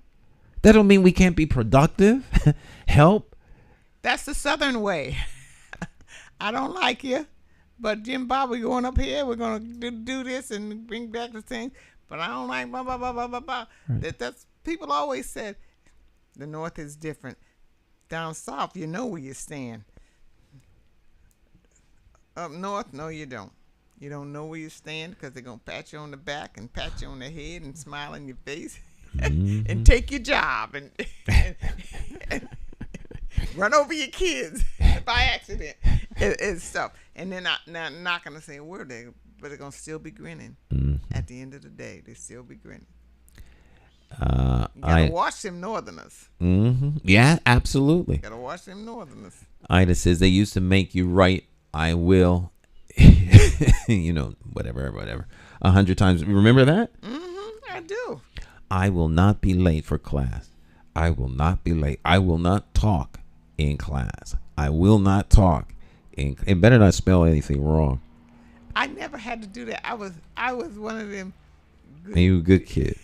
Unfortunately, that is, I'm saying unfortunately because sometimes you're too good. You're too quiet. You're too agreeable. Of course, your mind is not always agreeable, but your actions are. So yeah, no, I never had to do that. My gosh, I had to do that just one time. I was the kid that only had to do. If I ever did anything, it was only once. Because I was a real quick study. I could avoid this by doing what I'm told. That's always been my mindset. Okay. Once I got in trouble, I never got in trouble for that ever again. Oh, I could see other people get in trouble, and I wasn't going there. Well, that too, right?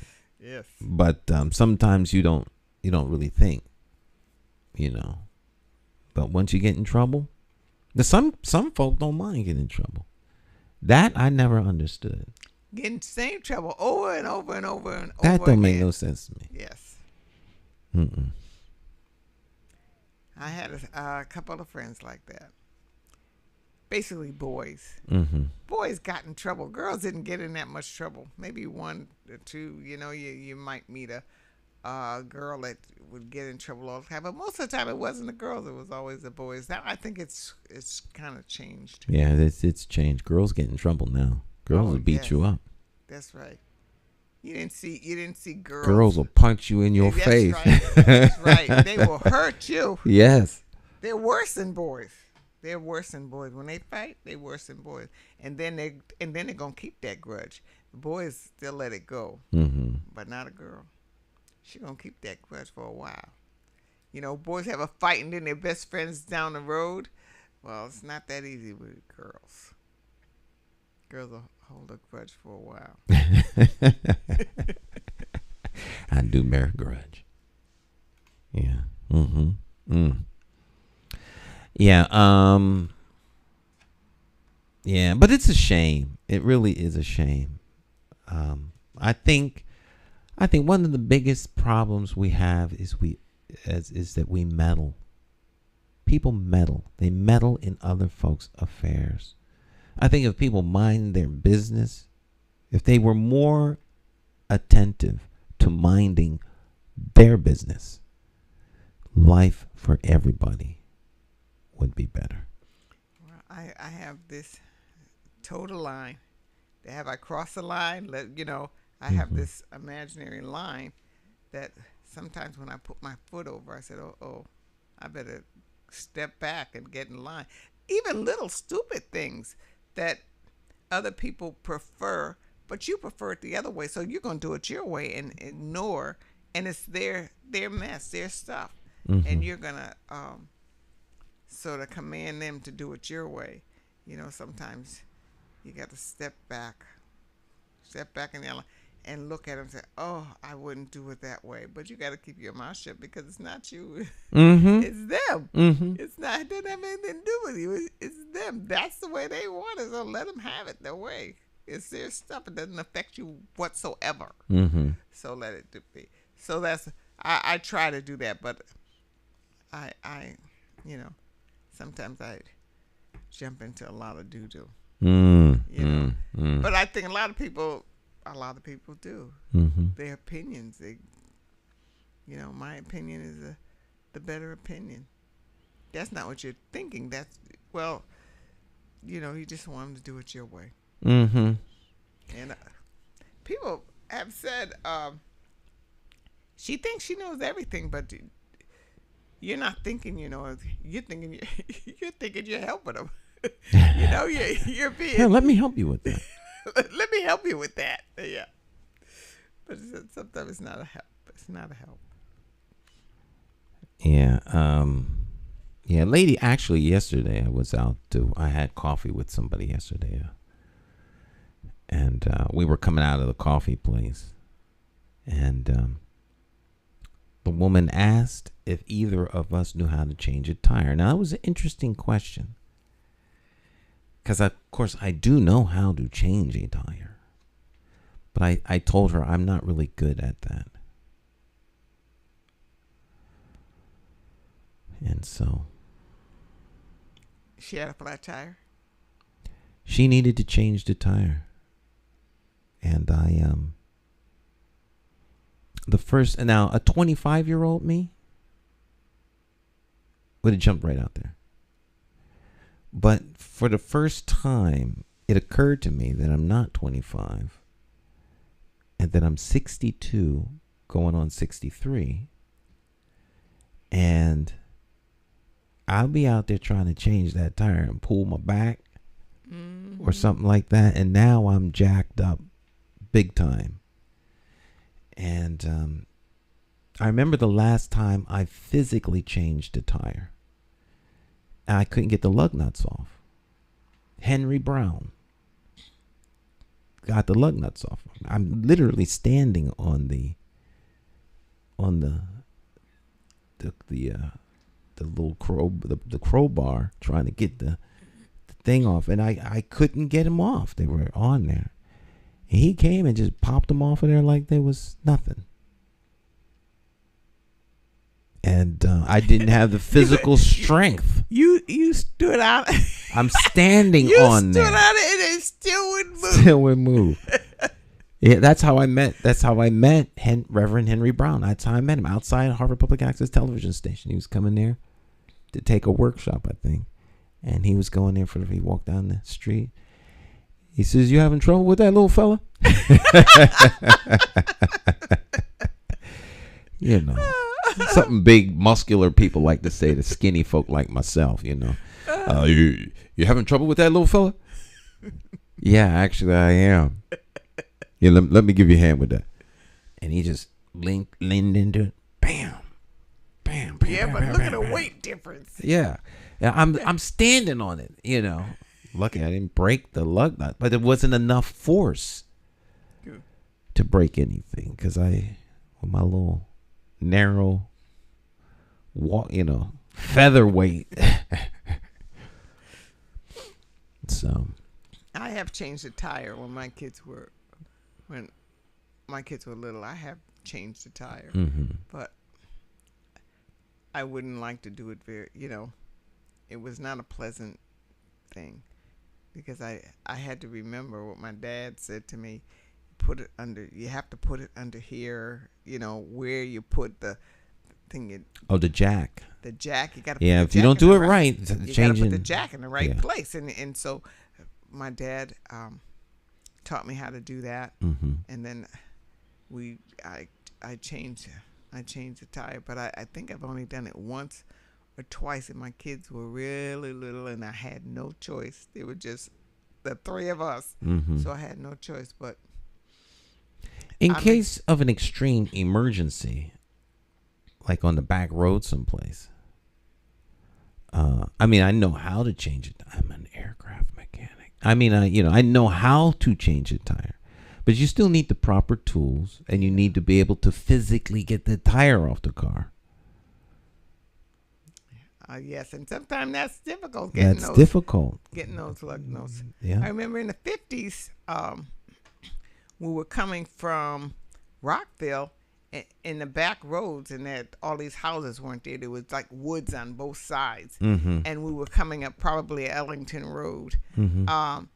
And my father had a flat tire, and it was late at night, and it was dark, and my father got the tools out, and I don't know if he was having a problem, but this car came by, and the car stopped, and a man got out of the car. It was a black man, got out of the car. He said to my father, "If I didn't know you was black, I'd have never stopped this car. Good thing you was black." He probably didn't say black. He probably said colored back in them days. And he helped my father change his tire. But see, God said that man Right. It's because, and that's what he said. And that's the first time I ever heard anything like that. That's why I never forgot the remark, because my parents never said anything about black or white or nothing. They just said people. I mean, they never said anything. So when that man said that, I said, because he was black, because I said, wow. I didn't understand back then, because I was 8, 9 years old. I didn't understand. It wasn't until the OJ trial that I started to see the difference. When the verdict came out, that's when it occurred to me. I was totally shocked with that verdict. I was just totally shocked. I was, in my eyes, it seemed like OJ was innocent. And a huge debate erupted at the station, and I couldn't understand. And it seemed like it was along the color line. And that's... Yes. And then, of course, it erupted all across the country. And that's when it became apparent to me that this is... Because my mom and dad made a conscious decision during the 60s not to show... We didn't see anything, like on the news reports or anything like that, about any kind of riots or disruption. And we moved out of Philadelphia. We were way out in the country, what people would consider country. Still, I guess right now it's a outlying town, or maybe it's too far away to be a suburban town. But I guess you might consider it suburban. But we moved to Bucks County, and so we were very insulated. Mm-hmm.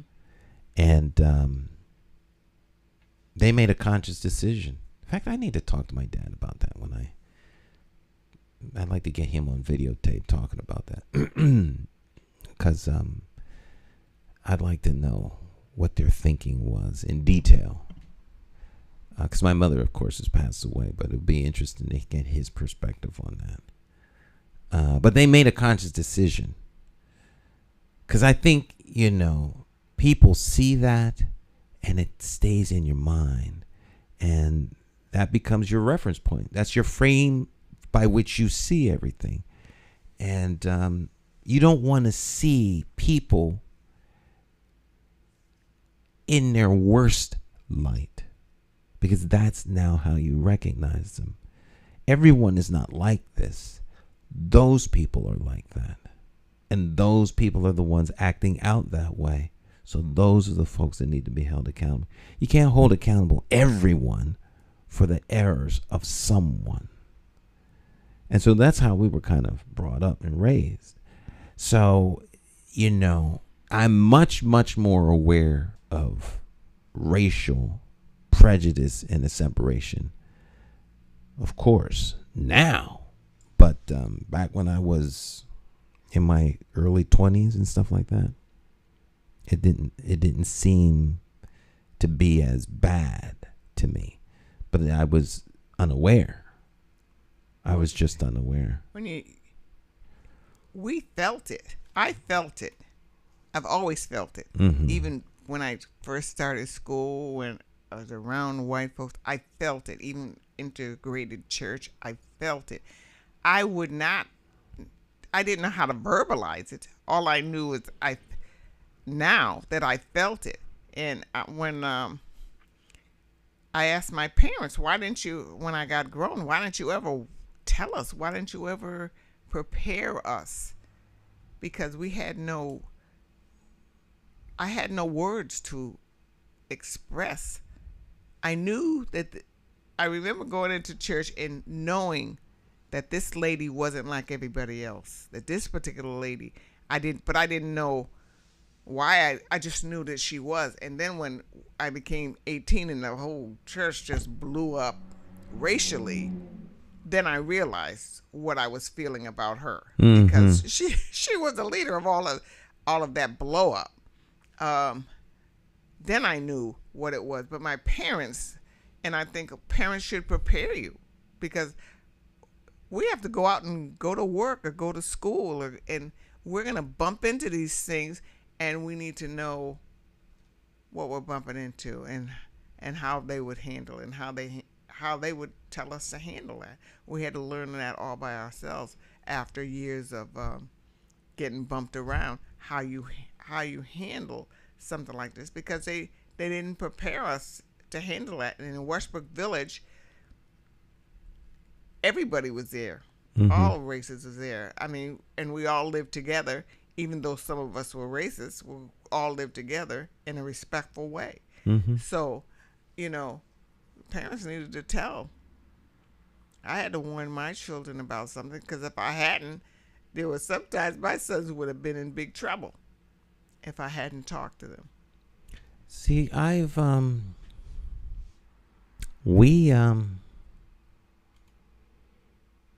I think my daughters, obviously they are aware of their color, but we don't contextualize things in black, white, or Spanish speak. This and that.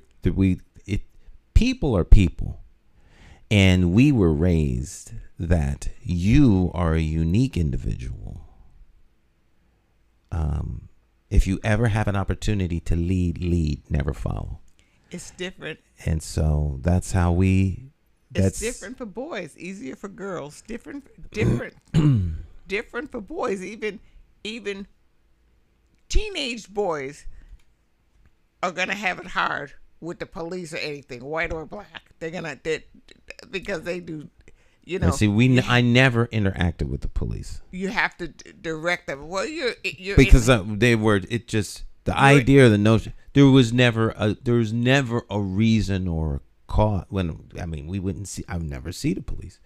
I would never see the police. In fact, one of my best friends, Kenny Jenkins, I'll never forget when one night coming home from the TV station, I was dropping him off. Collins Street. There's one of the cross streets from Collin. I can't think of which one it is. Sigourney? Below Sigourney, toward the city. Homestead? Asylum? No. Sigourney runs across Collins. Right. So if you drop down one block on Collins Street, one of those cross streets, you know where the old house is, the castle-like house is leaning. Yeah, Maple. Starts with not Maple. Not Niles. I forgot the name of it. I can't think of the name of the street. Near the park. Is it near the park? No. Down the other way? If you go down Collins Street, start off at Collins Street on Garden. Garden, okay. And you go all the way up to past the hospital. Woodland. Woodland. Right. Those side streets coming down. May Street. Not May. May is above. Okay. Keep coming down toward Hartford. So you're heading down Hartford. You go cross May Street, cross Sigourney Street, and then the next street, that intersection. There's an arch over the street. I think the arch is still there. Arch over the street? Or to the side. But there's an old castle house. Looks like a castle on the corner. Okay. I don't know. I can't think of the name of that street. Anyhow, yes. It's a one-way street. Yeah. Okay. It's a one-way street going from Asylum to Sargent. It ends at Sargent Street. It begins at Asylum. Okay. And I was coming up Collins Street, and I didn't want to go around the block. So I backed down the street. Oh, that's near you. So I pulled out, and then I backed down the street. Of course, as I'm starting to back down the street, a cop comes, and I'm backing down, and he's doing like this. And I just pulled over so that Kenny could get out. And so, of course, the cop puts his lights on. And I start looking for my registration in the glove compartment. Mm-hmm. I'll never forget this. Kenny had Chinese food, so he's eating this. I said, "What are you doing?" He said, "I'm eating the food before they shoot us." He said, "You're going to get us killed." Wait, he's going to shoot us through the window. What are you doing? I says, I'm getting my registration out. Clearly, he's going to ask me for it. I had no idea. No. It would. The last thing on my mind was that I was doing things that could put in, and he's in there having a fit. And so the police officer, he says, "Is there a reason you can't drive around the block like regular people?" I says, "Well, no, officer. I mean, he lives right here, so I just back it down the street. You know, it didn't make sense to go around the block. It's 1:00 in the morning. I was coming from the TV station." He says at 1:00 in the morning, the rules are the same as they are during the day. From now on, drive around the block and drive up like normal people. And he got back in his cruiser and went about his business. And Kenny went into this long, emotional thing about how, they shoot black people in the city and this, that, and the third. And you can get us killed, rooting through you. They think you're looking for a gun. That's justifiable cause for them to pull you out the car and shoot you. And we will both be dead because you got stupid reaching through the glove compartment. And that was the first time it occurred to me that could be dangerous, because I never interface with the police. So, to a large degree, you're the byproduct of what you're exposed to. If you're exposed to the police being bad and mean, then that's how you think of them. I never thought of the police as being like that, because that's not my experience with the police. It's not my friend's experience with the police. As a child, as growing up in Westbrook Village, we never saw police either. But other projects, they saw the police all the time. And of course, once you get out of the project, you're gonna interface with the police at some point. Mm-hmm. You're in the city at some point. My son, who now lives in Florida, says when the police stops you, put both hands on the steering wheel and don't move. That's what he says. Put your hands on the steering wheel and don't move. No. See, I was, and my experience growing up was not one of prejudice or anything like that. I was the only minority in my graduating class of 425. The principal for my school came from Pennsylvania to Hartford to Metropolitan AME Zion Church for my wedding in 1984, for my first marriage. Blaine A. Strunk was his name. I sent him an invitation, and he came to the wedding. Brought me a bottle of dandelion wine, because he used to make dandelion wine.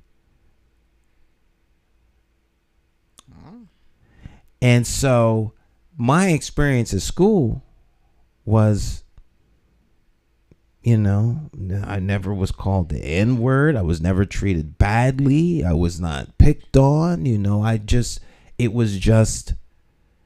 I went to school. I had friends. I wasn't told I couldn't play. That was not my experience. This is 1979 when I graduated. Mm-hmm. And so my whole time from 8th grade to graduation, 8th grade, South Junior High School. From 8th grade to graduation, I never had any problems. Never. Not once. And you were the only person of color in your I was the only minority in my graduating class. I wasn't the only person of color in the school. There were about 5 or 6 of us. Oh, I see. But in my graduating class, mm-hmm. in all of my classes, in my English class, civics class, science, math, industrial arts, because we had wood shop and metal shop. Mm-hmm. I got one spanking in school. I got one spanking with the paddle. That was in wood shop. Mr. Heinrich. That was in wood shop. 3 of us got spanked. I wasn't the only one spanked because I was the black kid. I didn't get more of a spanking than the white kids did. It wasn't systemic racism in the school that spanked me. It was me horse playing in the wood shop where the lathes and the cutting saws and all the drills were, we were horse playing because, you had to sweep up at the end of shop, you swept. So we were racing, like we were racing, like, boys, race cars. And we all came to the intersection. It wasn't an intersection, but the aisles where the machines were, and we crashed. And all of the sawdust, kids, we got hit. One spank each. That was the last time I played in the wood shop.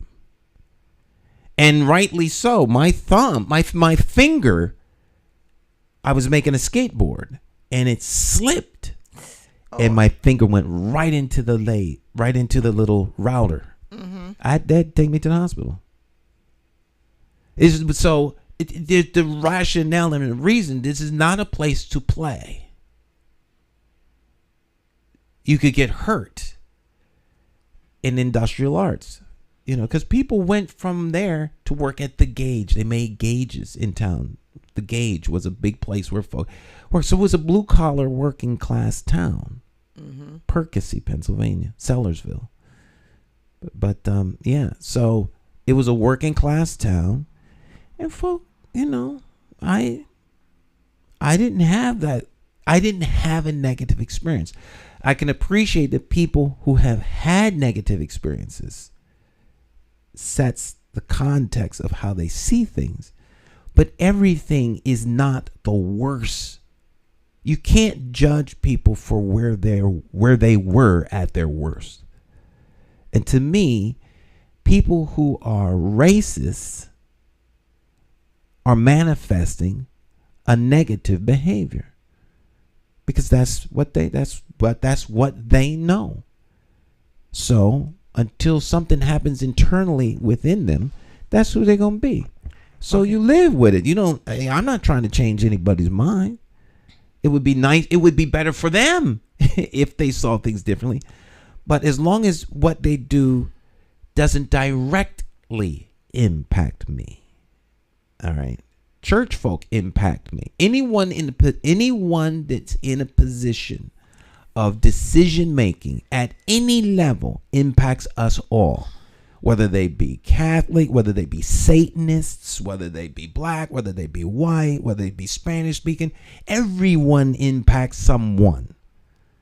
So the idea that because they're white, I'm impacted in a negative way, I understand that. I could make that argument. But in my world, I impact me by my decisions, not someone else by theirs.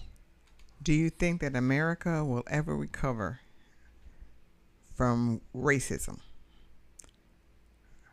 From this divide, from leaving some out and no. Some? Do you think that we will ever? People tell me about countries who, when one place, Japan, in Japan they love black people, blah blah blah blah, and telling me about countries that black people go that they are really received in a positive way.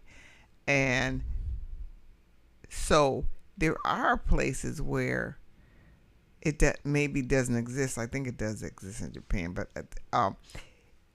it doesn't exist. We think that America will ever come to that point where we look at each other as people and I think Americans and not black, white, Asian, just look at each other as people. I think there are people in America who are at that place. They've been there. They will continue to be there. But America as a whole profits too much out of division. The capitalist society profits too much from it. Political power is derived from it, from people being separated into groups. And the black and white is right now in this country is a default separator. And with the wealth of the country, this is just my opinion, not necessarily the truth. With the wealth of the country having been established off of the labor of black people brought here from Africa so that they could be exploited, their labor, human machines. There's no way for that to be undone. And it is the context which everything is now seen through. And it's never dealt with. So it always stays it stays under the surface. It's like a nice calm sea, but under the water, there's rocks that'll rip your ship open and cause you to sink. And so they like calm waters to pretend there's no dangers under the surface. And the racial divide in our country is there. That people can't have a rational, reasonable discussion because they're too busy trying to impose their worldview on someone else rather than to accept that that is where those people are and to move on. In time, people will change because they see it as a necessity. So like my sister's first husband is darker than I am. But all the other guys she has after her divorce are all white. My daughter-in-law's white. My son, my oldest son, wife is white. So he doesn't see her as white. He sees her as his wife. My daughter Jessica, husband is black.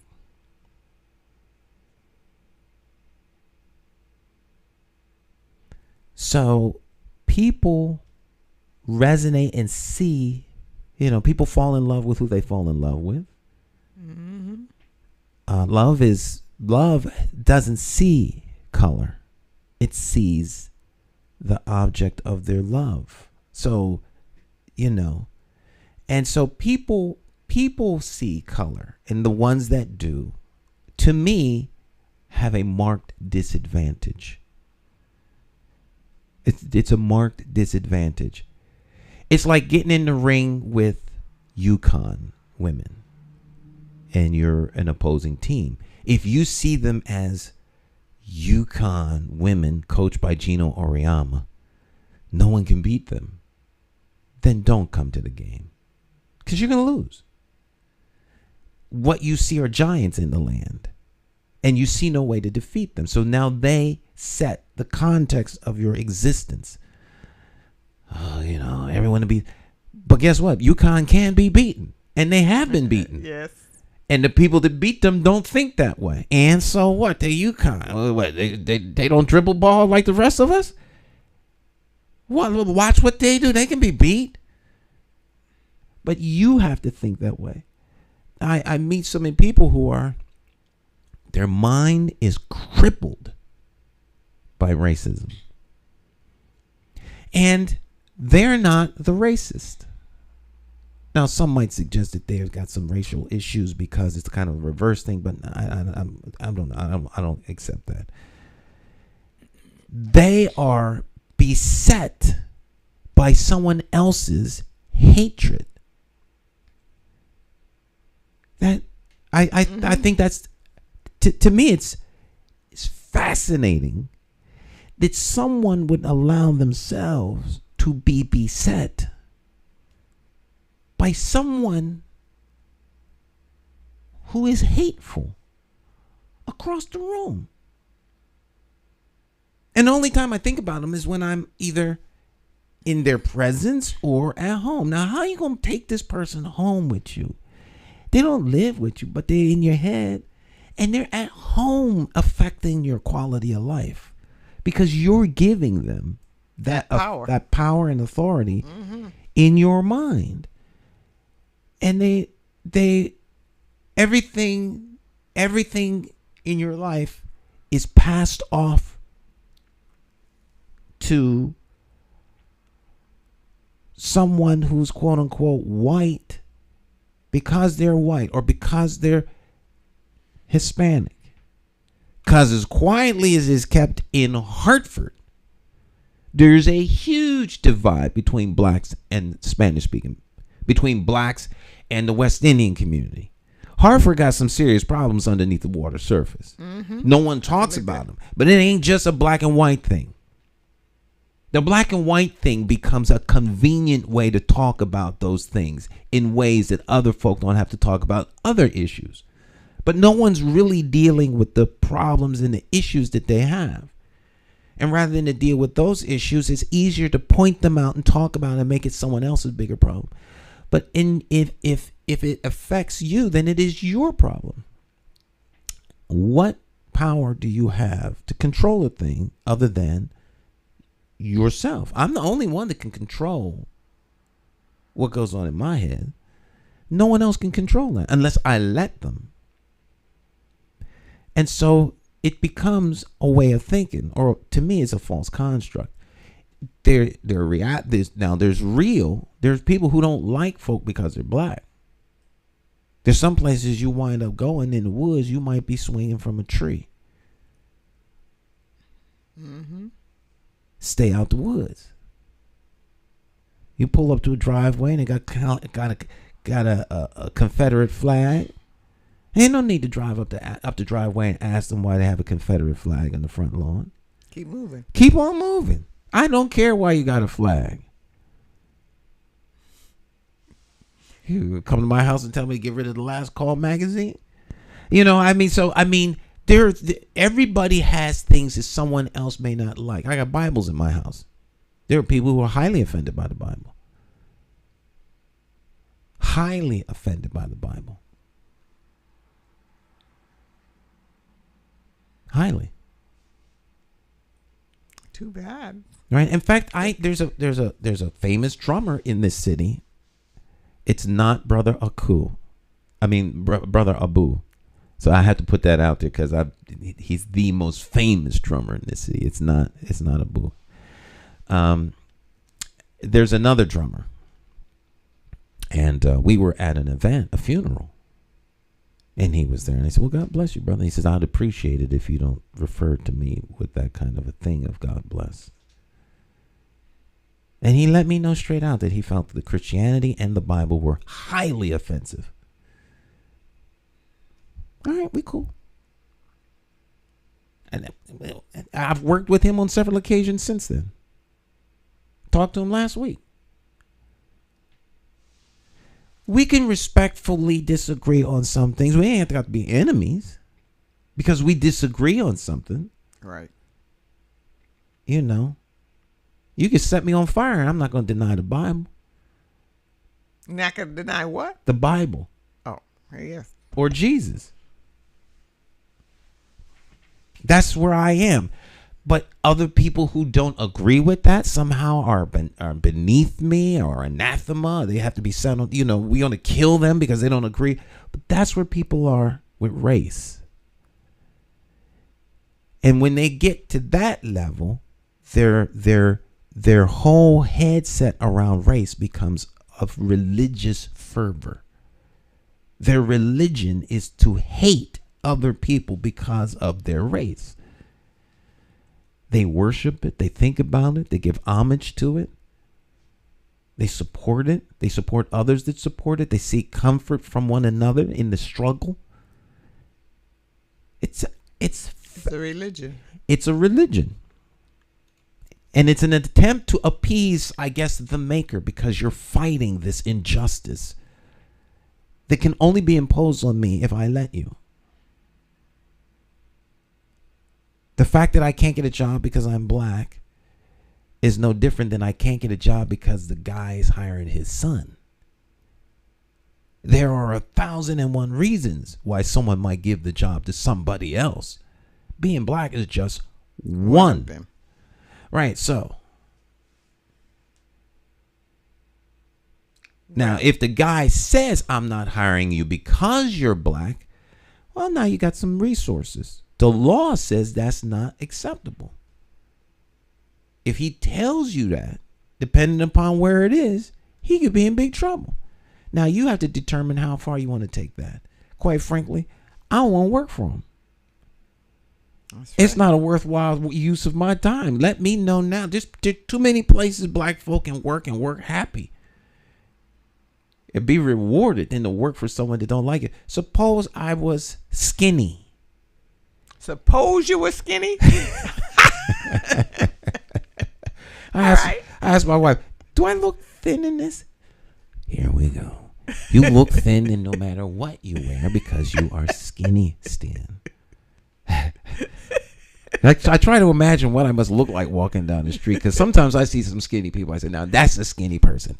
And you're not? Stan. The first time I ever saw you was what, in the 80s? Mm-hmm. The 90s, the 90s? When I came up to the station, you were taping me for storytelling. And the first time I ever saw you,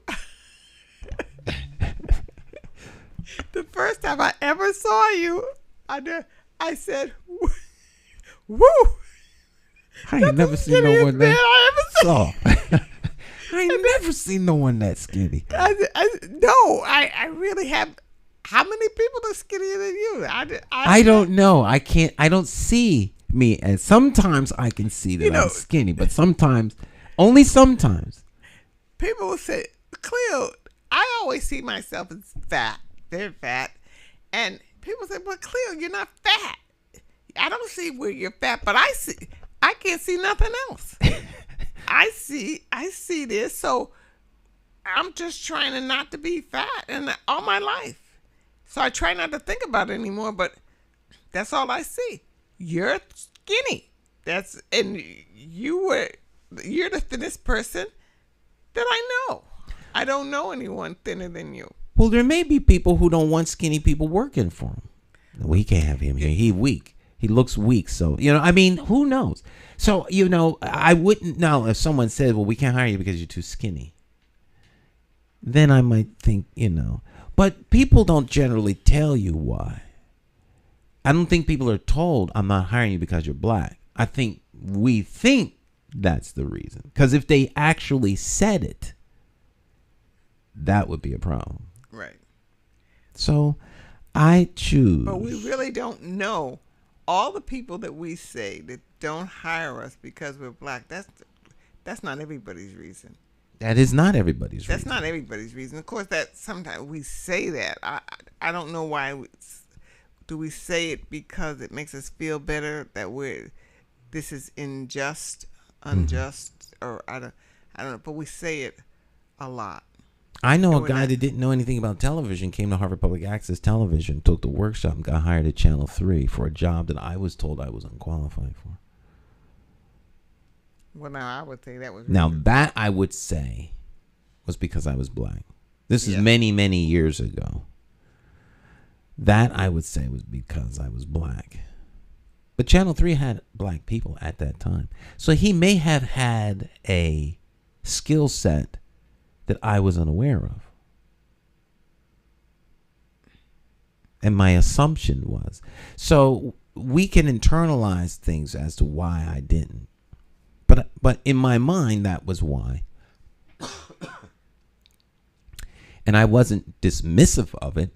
Well, if that's how they are, I don't want to work there.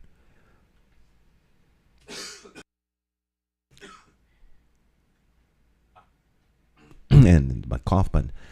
I wouldn't want to work someplace if in my mind the people there were like that. I wouldn't want to work there. I don't want to work someplace where it's uncomfortable.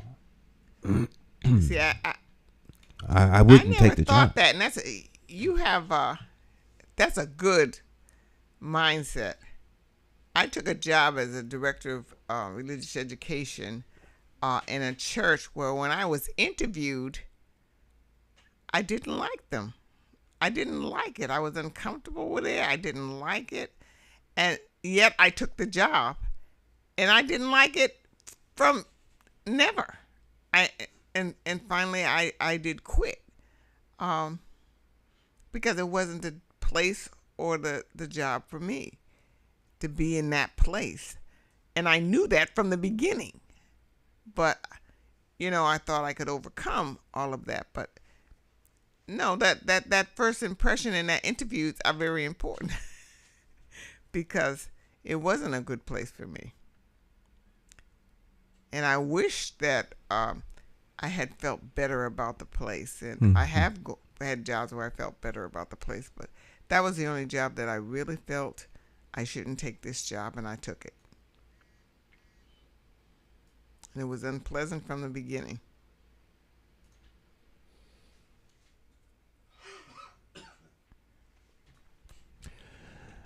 Well, Dale Ezra. I went to school, and he was an instructor. He's one of the founders of the school, the Upper Buck School of Aviation Maintenance Technology. He was the head administrator, and he used to tell us, and this was in 11th grade, because I went there for 11th and 12th grade, and then when I graduated, I went there post-secondary, after, to acquire my AMP license, airframe power plant. And then after I got out of there, I came up here to Pratt & Whitney.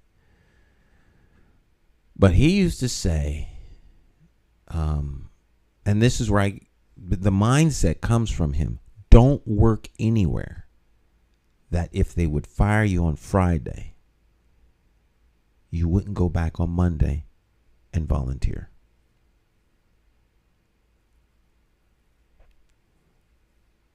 If they fire you on Friday, you'd go back Monday and volunteer. They wouldn't even have to pay you because you like the job that much. Because you like the job that much, you'd Right. go back and volunteer. Right. Even if they fired you. Right. Because you spend most of your waking hours, once you become an adult, at work. So don't work anywhere that you don't like. It's not fair to anybody. It's most certainly not fair to yourself, but it's not fair to the people that you even work with. Mm-hmm. Because you're just going to be miserable. And all you bring is misery to the job. You bring misery. You're miserable. You make other people around you miserable. If you don't like a place, leave.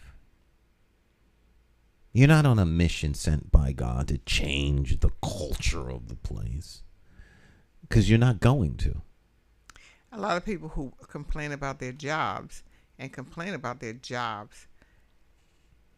not leaving. They're going to wait there. They're there being miserable. They're miserable. I remember when I was working for American Airlines, and I do have to say American Airlines was probably the best job I ever had. As far as fair play, of course, employees. But I didn't like what I was doing, and I couldn't get to the next step or a lateral step, and I got tired of what I was doing.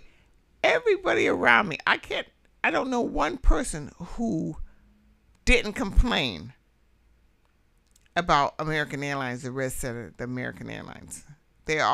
Most of them, I can't say all, most of them complained. Worse than me. I left. I said, I can't, I'm going to stay here for the rest of my, And it was a good job. and I left American Airlines. And most of my friends who were at American Airlines retired at American Airlines. And their complaints were valid. But they stayed and I left. And I often wonder, why did I'm the one that left and all of them stayed. I didn't want to be miserable for 20 years. Now my question is, were they miserable or were they complainers? They could have been just complainers. Because lots of people like to complain. They could have been just complaining. I liked American Airlines, but I wanted to do something else, and I couldn't move. I couldn't seem to move, so I said, I'm not. They won't move me. I'm out. So I left and started my first business. but I wasn't going to stay there forever. But probably if I had stayed there, maybe I'd have moved eventually. I have no idea, but I wasn't willing to wait 15 years, or so to move. And my friends, they stayed there and retired from there. And what's the difference? I don't know the difference between just a complainer or someone who's really miserable. Mm-hmm. Don't know that, but yeah, they probably were just miserable. I mean, just complainers. I was miserable. I was miserable. I didn't think I could stand it another day. Yeah, sometimes people are just... Now, you don't want to be miserable. Complain. Sometimes people complain. They vent. There's things they don't like, but it's not enough to move them out the job. They don't necessarily hate the job. They may hate certain aspects of it. But if you're really genuinely miserable at the job, do yourself a favor and go find something else to do. Because you're miserable. But that's what he used to say. Don't work someplace. He said if you can find a job that you love, then of course the theory you'll never work a day in your life, because every day is a day of and I did find that job that I loved. And stayed there and gave my time overtime just because you love the job so much. And that's true. Mm-hmm. Everybody should love their job. Everyone should love their job. Everybody should love their job. Yeah. Everyone should love their job. Love your job. Love your job. And then everything changes.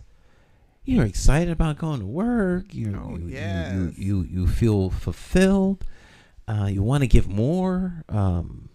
And you're at peace with yourself, the environment, everything around you. You on the way home, you see things that are nice. You see a pond with ducks swimming in it instead of a guy out hunting, shooting the ducks. You see what you look for. If you're miserable, all you see is misery, because misery likes company, and misery has a way of hunting down misery. Where are other people miserable like I am? I want to see some misery. Oh, there's misery. Are you miserable too? Well, we got to do something about this misery. No, everyone there ain't miserable. Get rid of that person. Right, they're toxic. They're like, they suck the life out of you. So you can't be miserable. Well, of course you can be miserable. But if miserable people have a propensity to attract misery, because that's who they are. I'm not gonna be miserable because you're miserable.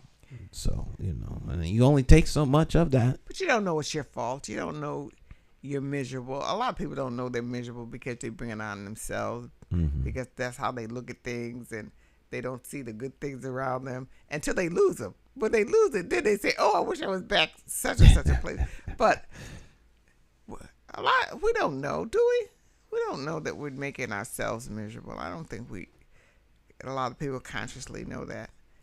They think the world is the world around them, and everything else is making them miserable. They don't think they may be unaware of it. Yeah, but I don't think they're aware. You find what you're looking for. You find what you're looking for. If you go to a town, and it's inevitable. I don't care where the town is. I don't care what kind of people live in the town. You find the kind of people in the town that are like yourself. Mm-hmm. And if all you can find in town are hateful, spiteful people, either you're not looking in the right place, or maybe it's a hateful, spiteful town. You need to leave. But the chances are everyone in that town is not hateful, mean, and spiteful. And you're not going to change the hateful, spiteful people. You absolutely not going to change them. Change the hateful, spiteful people. Just move on. Right. Because you're not going to change them. It's inevitable. Yep. If you push up against the miserable, spiteful people, they're going to push back. They will push back, and you'll be hanging from a tree. Yeah. Either literally, Yes. or you're out of a job, Yes. or you're excommunicated from the church or the group. If you're the one pointing out how bad everything is, the system, whatever the system is, will push back.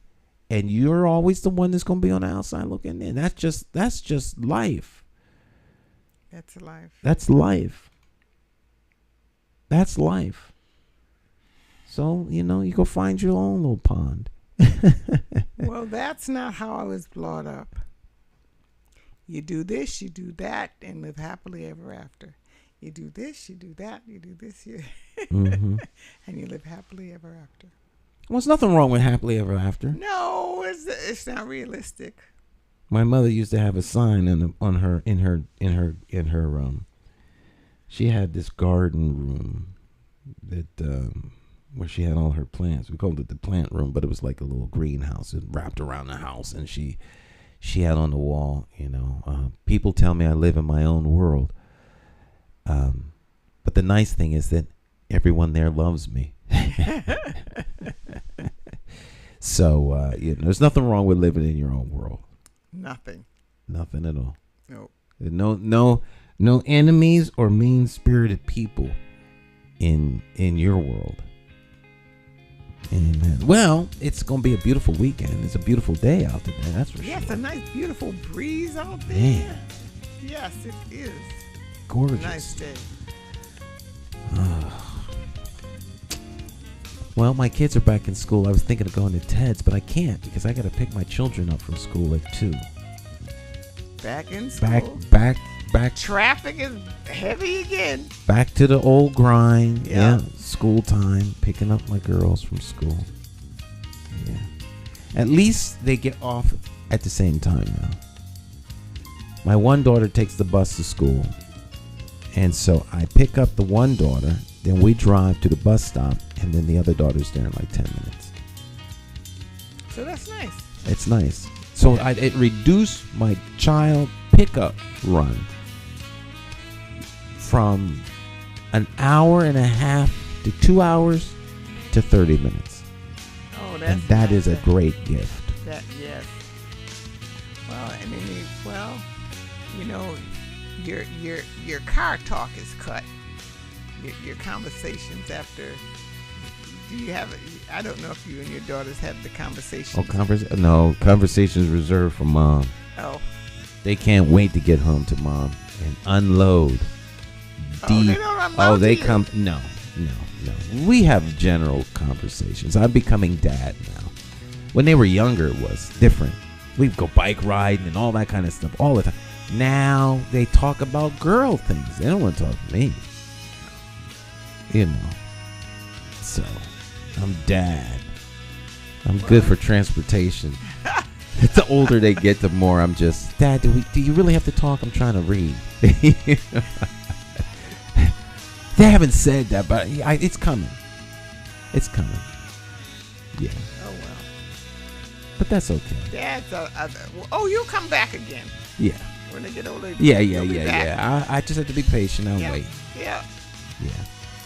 All right, Miss Cleo, you have a fabulous weekend. Okay, you too, Stan. It's always good to see you, and I'll see you next week. All right. Try to be here. All right, my friends, we'll see you next time. You all have a great rest of your day. Special thanks to our guests who came in and shared some wisdom with us about business.